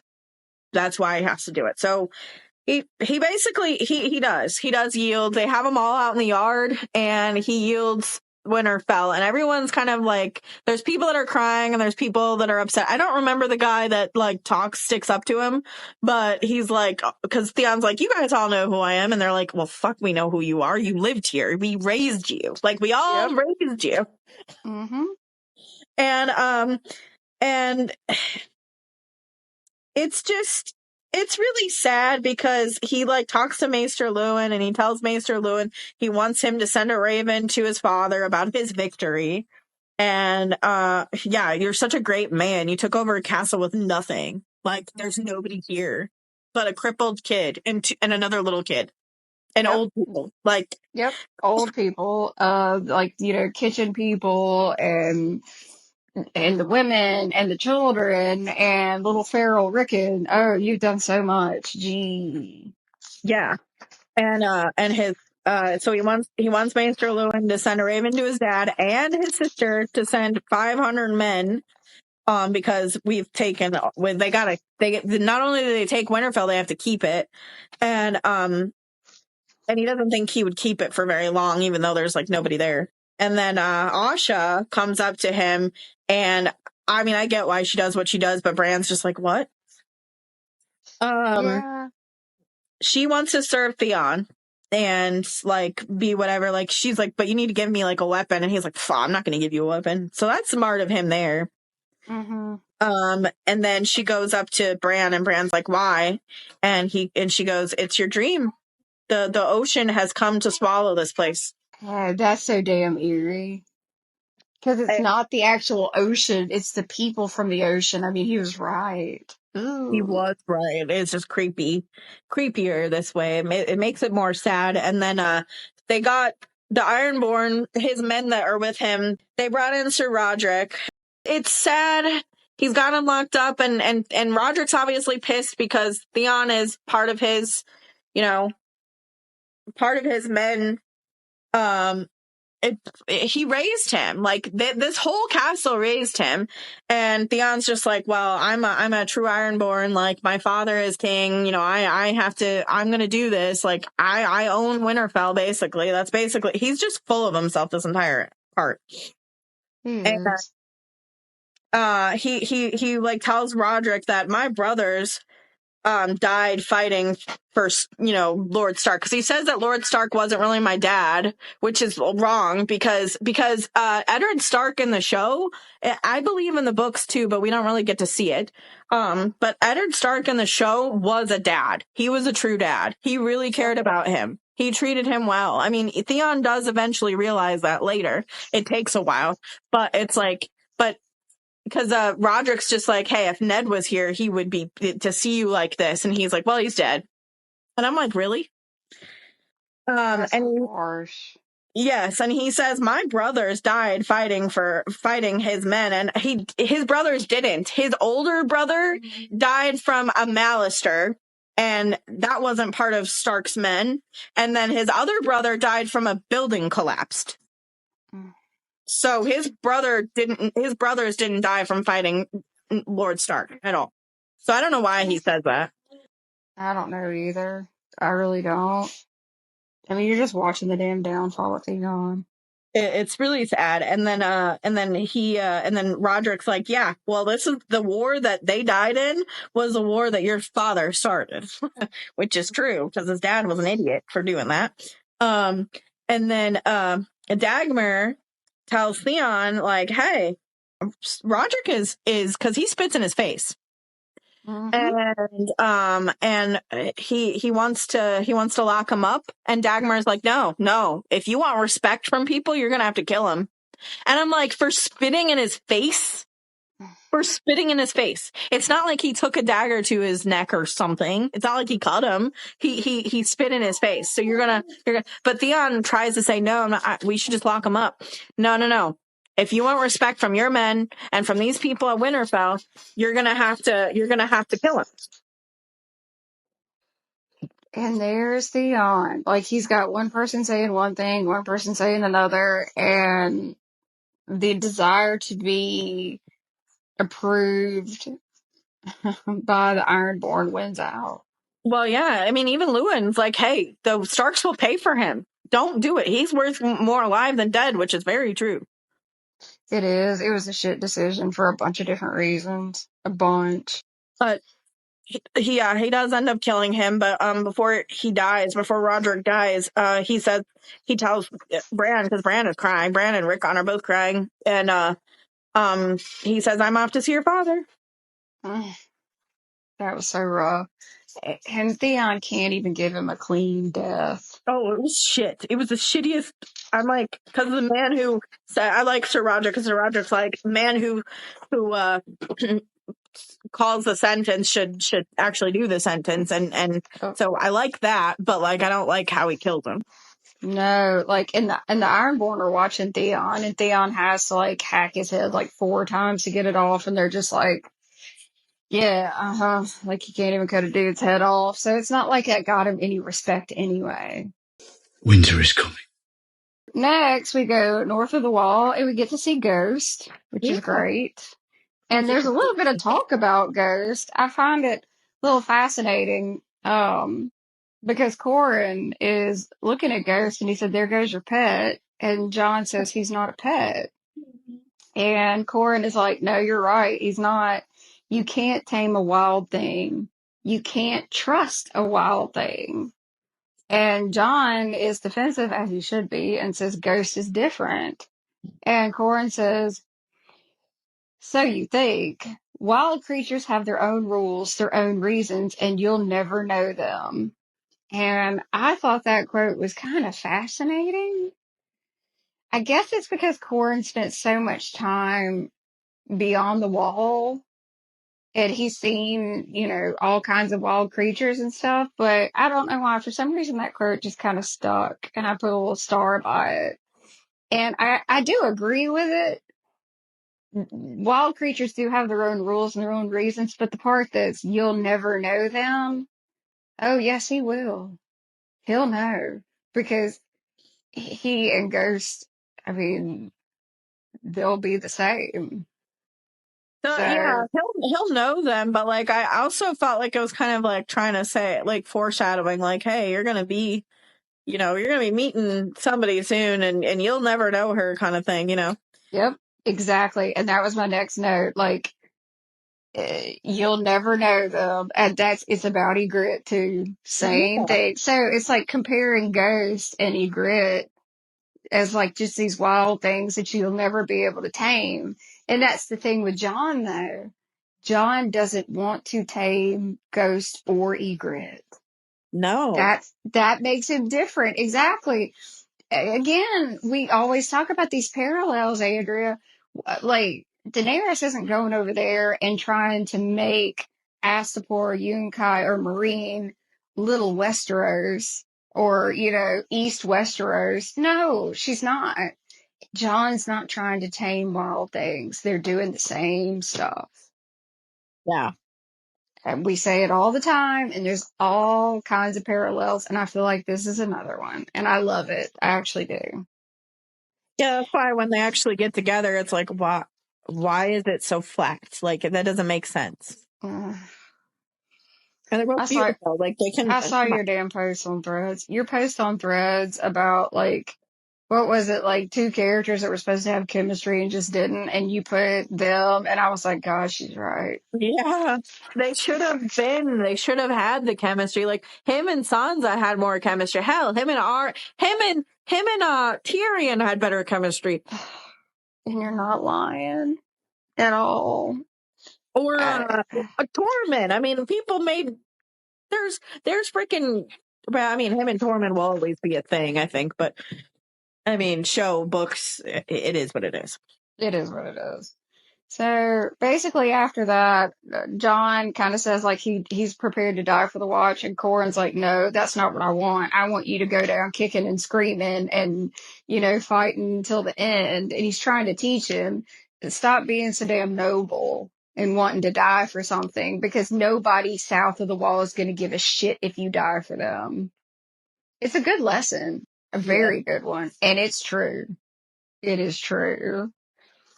So, we see Ghost after that. He's kind of going in a different direction, and Jon looks at him and then turns around to go back with the men, and it's kind of like reinforcing that, no, he's not a pet. He's going to do his own thing. But Jon knows that Ghost will be nearby. Yeah, did you notice his little, like, smirk? Like, he had a little bit of a twitch to the lips, like he was smiling a little bit. Yep. Because it proved the point, because it's like, you'll never know, wild things. And he looks, and Ghost is never that far. He's not. Nope. He's not going to follow along like a puppy or like, a domesticated animal, but he's also never going to be too far from Jon. And I love that. Yeah, me too. A lion doesn't concern himself with the opinions of a sheep. Next is Harrenhal with Tywin, but also with Amory Lorch. You want to talk about that? This was okay. So there's a letter that was detailing their infantry movements that was meant for a Lord Daemon of House Marbrand. But it was sent because he asked Armory Lorch if he knows how to read, because he's like, this was actually sent to a Lord Marlon of House Dorman. And Armory's just like, I mean, I'm sorry. Like, he was like, I made a mistake. You can't make mistakes in war. You just can't. Especially something stupid like this. Like, I get he doesn't know how to read, but like, he should have got somebody to help him, and he clearly didn't, because Tywin asks for the history. He asks Arya there, and asks for the of the book, the histories of the greater and lesser houses. Mm-hmm.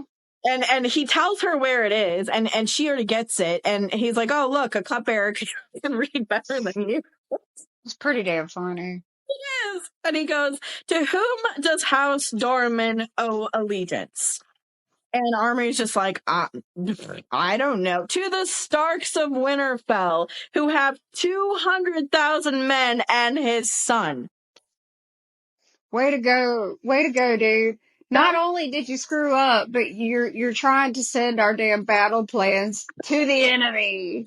I loved this scene so much, but I'm like, Armor, you're such a fucking idiot. Idiot. I know you can't read, but there are ways to help yourself, like teach yourself or get somebody that knows how to read to help you. Like, it's not that hard. No, it's not. Tywin is pissed. Tywin's like, you ever put my son in danger? Oh, God, I would not piss off Tywin Lannister. No. I just wouldn't. But he does appreciate Arya, and I mean, that is something, like you said, that's not in the books, but I mean, it is very enjoyable. A lot of people love these Harrenhal scenes with Tywin and Arya. Oh yeah, they have such. See, that's another two people that have better chemistry than John and Danny. It's crazy. God, it's because they didn't care at that point. Not the actors, but the No, the writers. showrunners. Yep. So Littlefinger shows up, and again, I'm sticking with this. He keeps trying to look at Arya's face. He does it like 4 times. Oh yeah. And I think that Littlefinger knows who she is, and it might be Littlefinger who has Jaqen kind of watching her.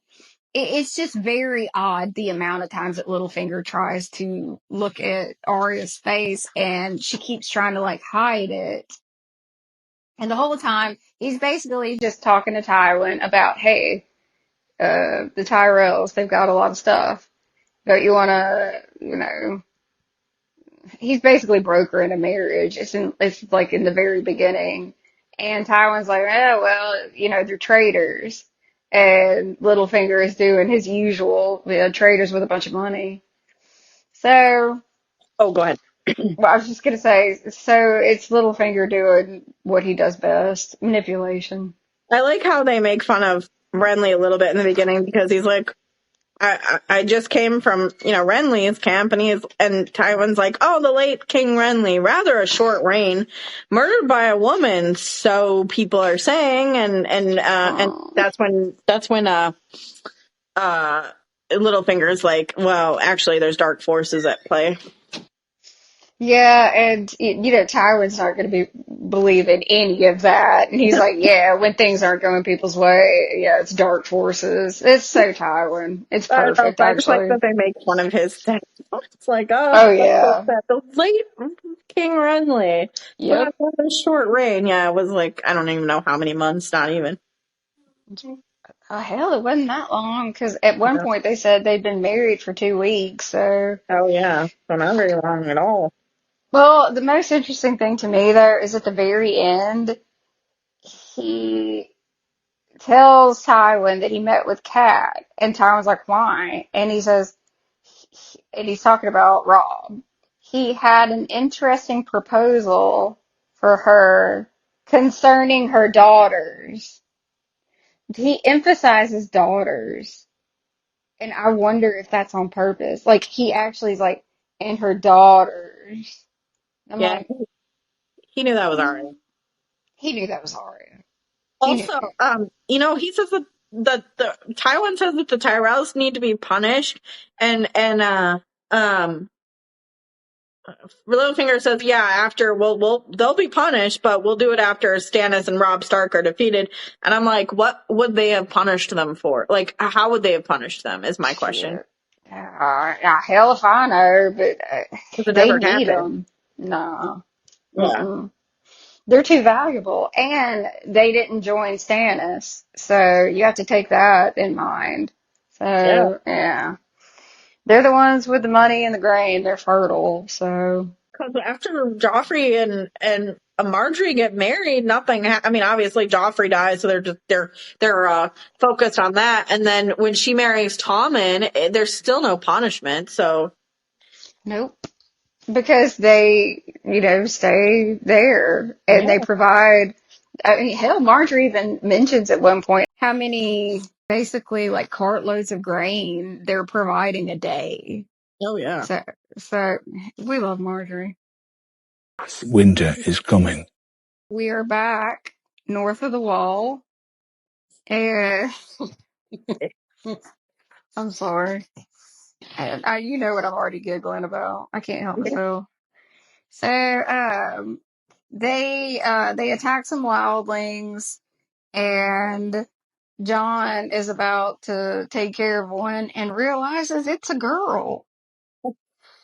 And he is very puzzled.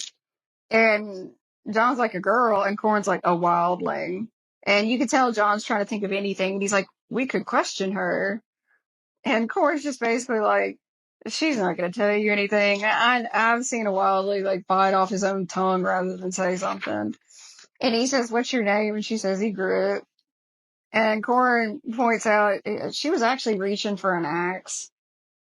She was actually going to bury that in your head, by the way.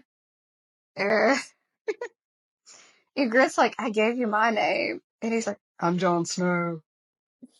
You know, like he says she was gonna bury but the way that they have the chemistry, like her and him are just right away. Like, there's no way she would have buried it. Like, I know that she, you know, they're supposed to hate each other, but like she had the hots for him too. I'm just saying. Yeah, that was immediate. That was immediate. They both, the way they were looking, sizing each other up, and not in the sense of I'm going to kill you sizing up. No, I'm hot for you, because John is literally staring at her like he's an idiot. Oh, I mean, it's Kiss by Fire. He is all the way in, all in, and pretty much to summarize it, Corin is like, she needs to die. He's about to kill her, and John's like, no, I'll do it. So they go ahead and go on for some reason, and John swings his sword and it hits a rock. And she takes that moment to try to get away, and he eventually catches her. And the longer this goes on, the less violent it becomes. And she's giving him shit, though. She's like, look, do you think you're anywhere close to your people? Why don't you call for them real loud? And I'm like, I mean, she knows. She knows they're nowhere around. She knows he's not going to kill her. And she's very brave. She's very, very, very brave. She even says, like, I know Mance would take you. And he's like, I'm just as much a crow as the other ones. She doesn't seem to think that. The absolute best part is it's getting dark, and she lays down. And I guess John is laying behind her so that he can make sure she doesn't run away. John's basically, they're spooning. They're spooning each other, and it's really funny. I forgot how funny this damn scene was. I didn't realize it, but Egret's basically backing that thing up on John, and he's getting mad. And she keeps doing it. And I forgot how freaking hilarious it was. Jesus. Oh yeah, he was getting all hot and bothered. He's like, stop it. Stop, turn it on. I mean, and she's like, she is like got the rhythm and stuff. She knows what she's doing. And he's just like, stop moving. Stop moving. God, She's it's like, wait, funny. she's like, I didn't know I was still doing it. Oh, it's hilarious. I am the king! We're at the King's Landing shoreline, and it is a skiff taking Princess Marcella to the ship that's going to take her to Dorne. Oh, And it's, can I say really quick? yes, Cersei's outfit. Oh my God. That you're is right. the first time that we see her in something that's not red in a very long time, or gold. I mean, yeah, there's like, it's not gold on her outfit. It's like green. It's like tealish. Yeah. Greenish It's with like a orange. sea green, kind of sea green. It's like a greenish blue, beautiful color. And she looks amazing. And I'm like, why can't they put her in more clothes like that? I mean, I love the red too sometimes, but that was pretty. Oh yeah, like something about that color. She's beautiful in color, and that dress, I love that dress so Her much. It's hair. stunning. Yeah, hair beautiful too. She looks gorgeous. And the High Septon is like blessing her journey or whatever. Marcella's crying. This is something I noticed I want to point out to you. I don't know what you think. So Cersei's obviously really mad at Tyrion. And she says, one day I pray you love someone. I pray you love her so much when you close your eyes, you see her face. I want that for you. I want you to know what it's like to love someone, to truly love someone, before I take her away from you. And I had a thought. Okay, it's confirmed. The boat scene when Tyrion is creepily watching Jon go into Daenerys' room, it's confirmed that Tyrion had feelings for her. And then if you think about it, Cersei did take Daenerys away from Tyrion because of bringing all the people in to King's Landing and the bells and doing all that stuff. So in a way, that actually came true if you look at it in that way. And I thought that was kind of interesting. Yes, I'm putting more thought into it than they did, but that's fine. We do it all the time. I also used to think, yeah, it was probably that, but also like Shay, because Oh yeah, she means Shay. I'm just putting way more thought into it than anybody should. well, you're correct. I forgot that he had feelings for Daenerys.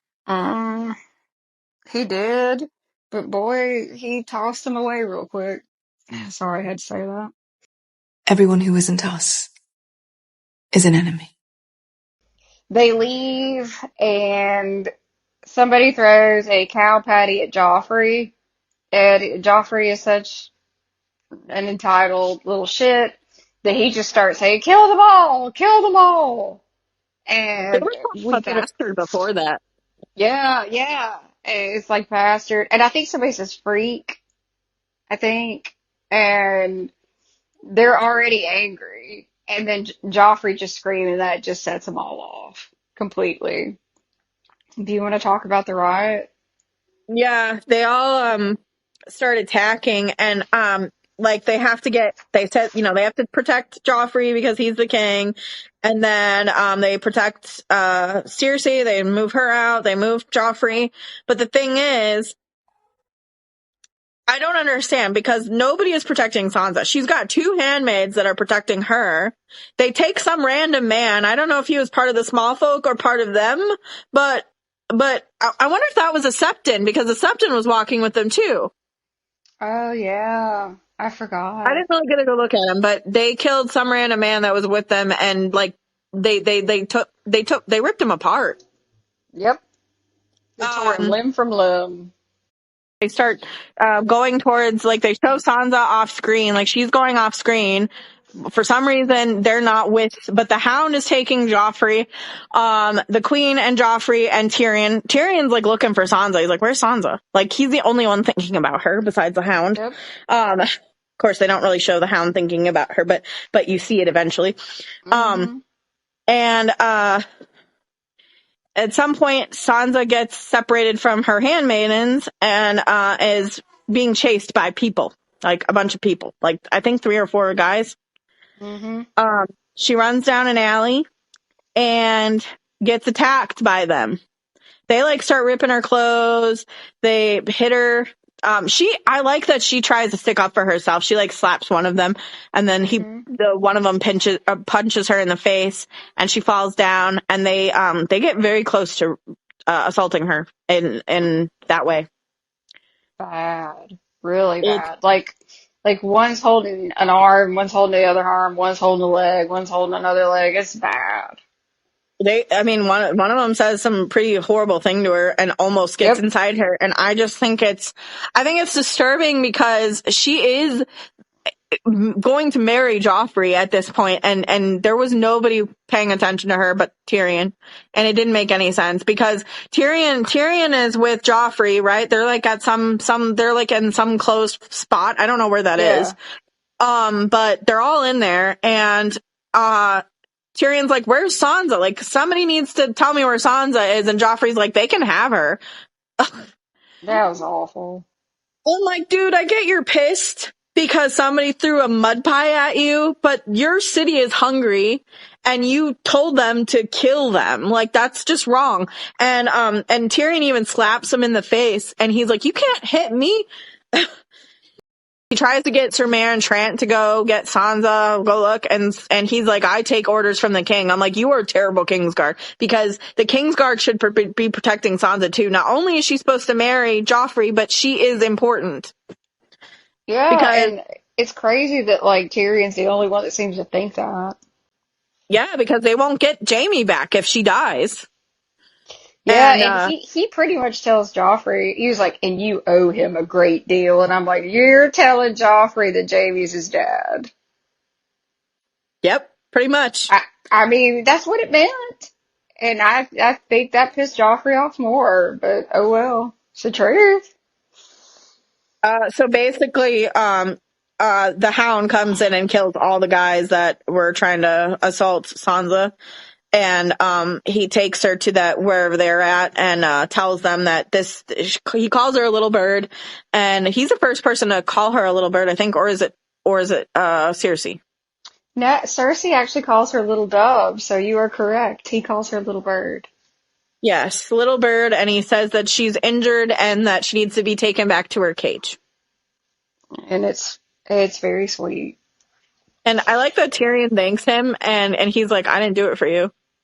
I love that too. And he didn't. No, he did it for And himself. yeah. Yeah.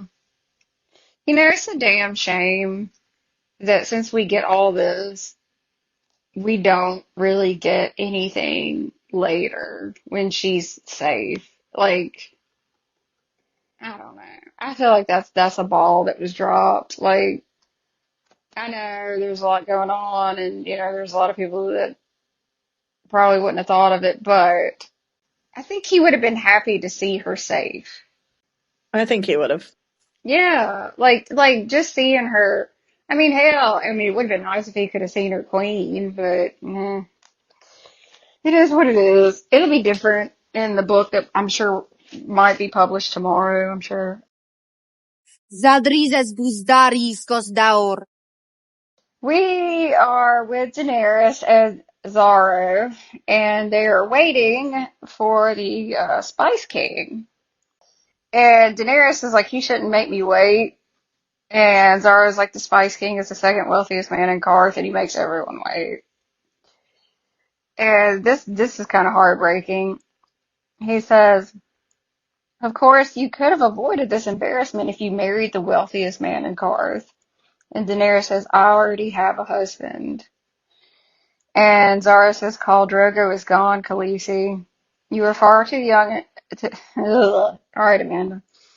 Zara says, Khal Drogo is gone, Khaleesi. You are far too young to be a widow forever and far too beautiful. And Daenerys says, and you're far too smart to think that I will succumb to flattery. And Zara says, I've traveled very far in my life and met many women, but none that are immune to flattery. Yeah. I was like, eh. And I have to point Man this is out. so desperate. That man's more desperate than book Dario. Jesus. Yeah, pretty much.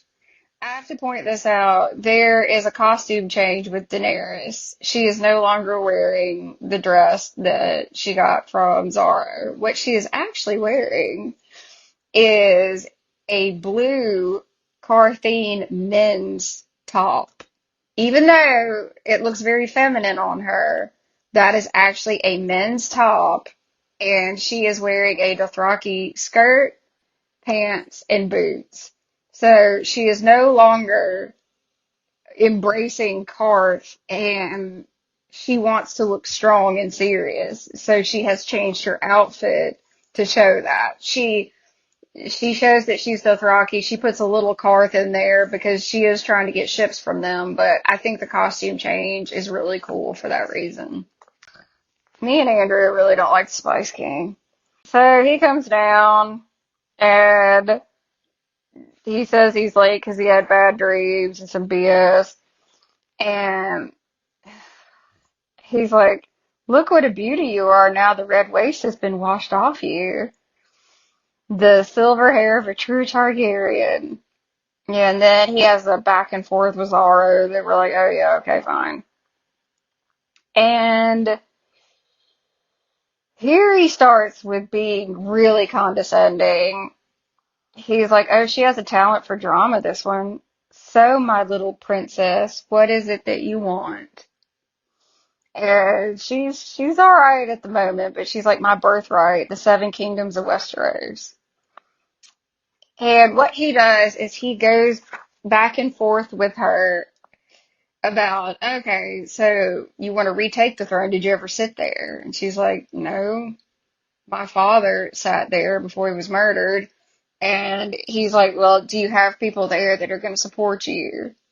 And again, like we've been saying, she repeats what she's heard from her brother and from Illyrio, that people will rise up when their rightful queen arrives. And the Spice King is like, so you're saying you have no allies, you have no army, you have nothing. And he was like, when was the last time you were even there? And she says, I left when I was a baby. He's not wrong, but he's so entitled and condescending to her. It just makes you want to scream. And Daenerys even says, like, do you know Illyrio Mopatis? And the Spice King says, yeah, we've met. And she says this, for my wedding, he gave me 3 petrified dragon eggs. He believed the world believed that the ages had turned them to stone. How many centuries has it been since dragons roamed the skies? But I dreamt that if I carried those eggs into a great fire, they would hatch. When I stepped into the fire, my own people thought I was mad. But when the fire burned out, I was unhurt. The mother of dragons. And the Spice King starts walking away, going up the stairs, and she says, do you understand? I am no ordinary woman. My dreams come true. And he is an asshole again. He says, I admire your passion, but in business I trust logic, not passion. I'm sorry, little princess. And she says, I am not your little princess. I am Daenerys Stormborn of the blood of old Valyria, and I will take what is mine. With fire and blood, I will take it. And he leaves and says, yes, my lady, but not with my ships. Again, people love to bring this up right here. Oh, she's going mad. Oh, she's going mad. Oh, she's going mad. No, that guy spent quite some time trying to piss her off with the little princess stuff. Oh, yeah. And he wanted to get a rise out of her, and he wanted to diminish her as much as he could. Even in the scene, he's on the stairs, and he is quite a bit higher than her. He's even standing higher than her to look down on her. It's all a dramatic thing so he can feel powerful, even though he's an idiot, because there's an obvious Targaryen there with 3 freaking dragons. So I don't know what about that is not appealing to somebody. They're dragons. But, whatever, dude. I don't know. I don't like when he calls her a little princess. It's really upsetting. So anybody should be upset by that. I would want to threaten him with fire and blood too. He does it more than once. Little princess, little princess. It's not even Khaleesi. It's little princess. And I'll tell you another thing that gets me riled up about that.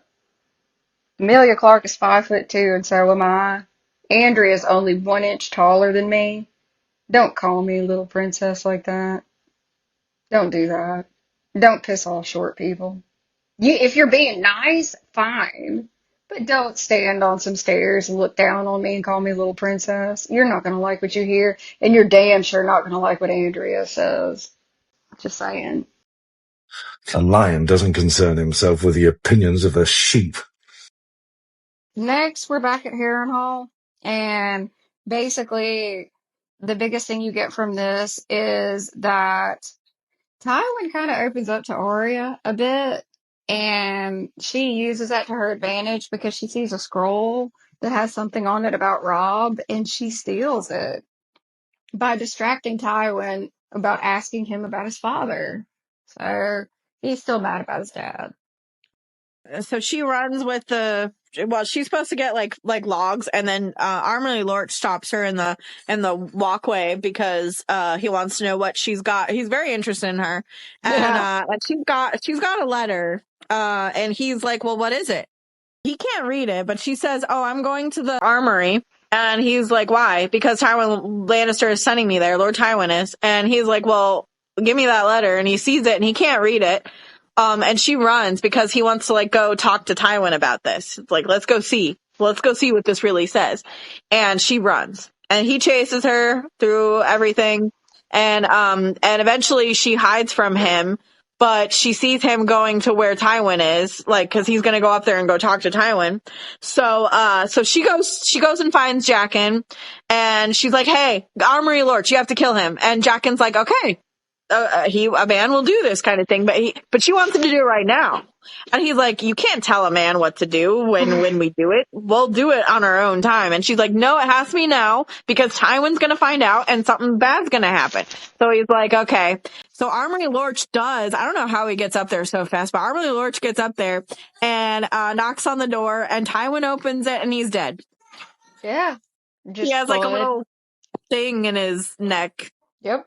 It was pretty impressive, actually. It was the fastest I've ever. I'm like, how did he get up there? How did Armory get up there so fast? And how did Jaqen get up there so fast? I don't know. We're not meant to know because they're mysterious. How can a man be brave if he's afraid? And that is the only time a man can be brave, he told me. So after that, it's basically it's just Robb, and he's really into Talisa. The whole point of it is we're meant to think that she is of noble birth. That is literally the only purpose for the scene, is that Kat returns, notices that Robb has a thing for her, and we have confirmation that she is Lady Talisa, and that her name is like an old name in Volantis. And then Kat's like, I'm sorry. I wish you could follow your heart, but you're promised to another. And Robb's like, yeah, I know. If you think this has a happy ending, you haven't been paying attention. They hear from Winterfell. Basically, they find out that Theon took over, and there's no word about Bran or Rickon, which is really scary. And of course, Catelyn's pissed. Catelyn's like, I told you never to trust a Greyjoy. And it's like, girl, we didn't know. I mean, you raised him. True. That's a good point, Andrea. That's a very good point. But I like what Roose Bolton says. Roose Bolton says that the Greyjoys are treasonous whores. Yeah, I actually kind of laughed at that.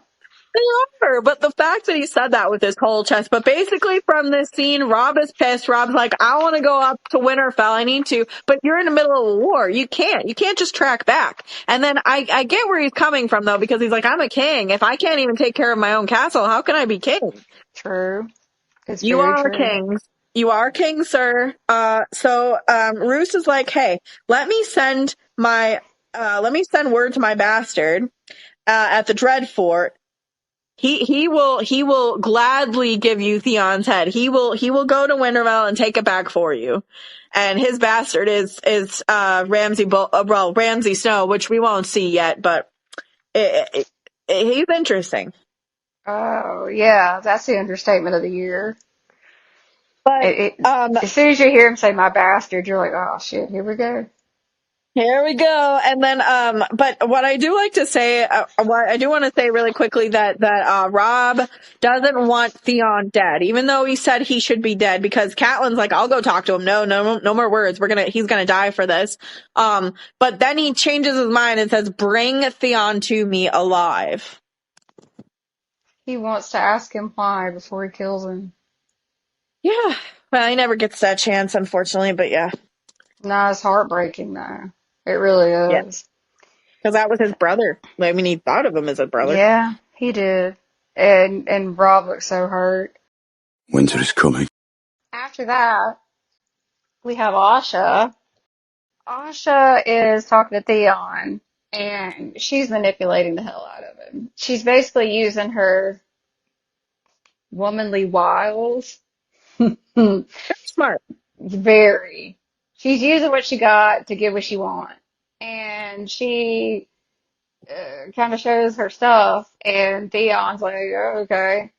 And she is so smart because you're thinking, like, okay, what is she doing? Because you're wondering whose side is she on? Is she still, thinking about Bran and Rickon more than Kat? What? Did I just, oops, sorry, I slipped. So she sleeps with Theon, and I kind of want to quote Nicki Minaj. Pussy put his ass to sleep. Now he calling me NyQuil. So, sorry. I'll probably have to bleep that. Okay, so he's asleep. she goes out and there's a guard and she tricks the guard. She's like, yeah, I'm supposed to be keeping everybody warm. She slits his throat. And you find out that she is doing all of that, risking her life to get Bran, Rickon, Hodor, Summer, and Shaggy Dog out. So she was never even tempted to betray them. No, she was always going to be there for those boys. Always, and that's beautiful. We have to protect her. So basically, Sansa is fine. She's fine, but she's confused because she doesn't understand why they attacked her. I mean, she understands, but she doesn't get it. And Shay says, hey, your horse eats better than their children. So Yeah. that's very true. But Sansa's like, I would have given bread if I had it. And she would have. She tells Shay, hey, I hate Joffrey. I hate him more than anybody. And Shay tells her not to say that stuff because you don't want the wrong people hearing. And Sansa's like, you're not the wrong person. And she says, don't trust anyone. It's safer that way. That's a heartbreaking scene. You know, Because when they Sansa say wants that a friend. she wants a friend and she looks sad, and I'm sad for her, but I honestly thought Shay was, like, really did care about her, but, you know, maybe she didn't. I don't know.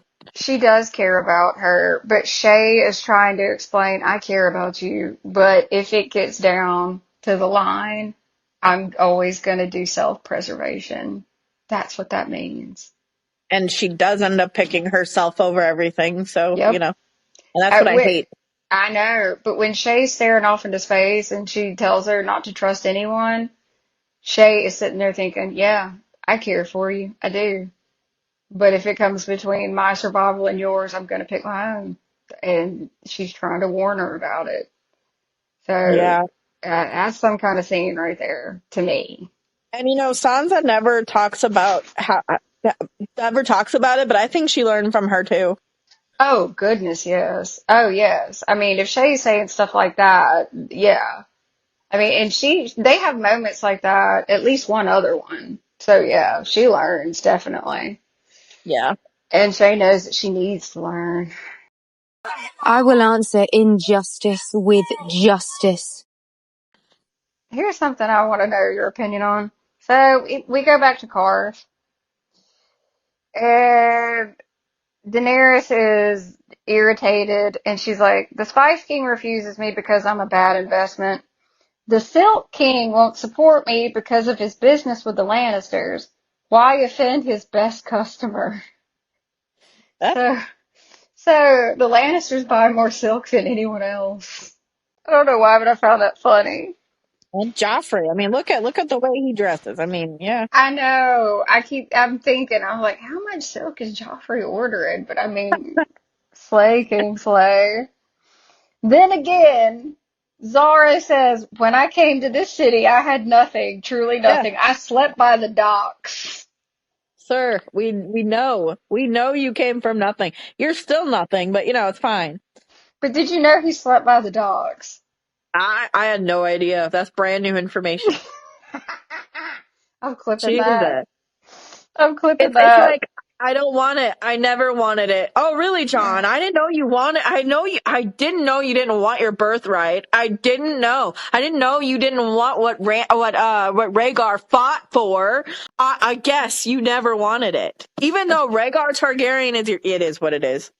I don't want it. I never wanted it. Rhaegar I was never his dad. asked for it.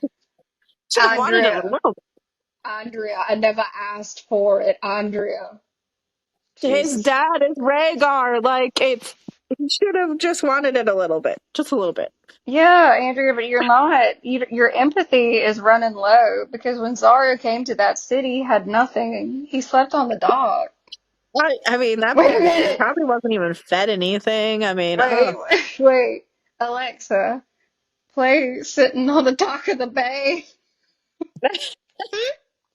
I'm gonna start playing that song for you because that's Zara's song now. Sitting on the dock of the bay with no shoes. Oh God, I think we've lost it. It's fine.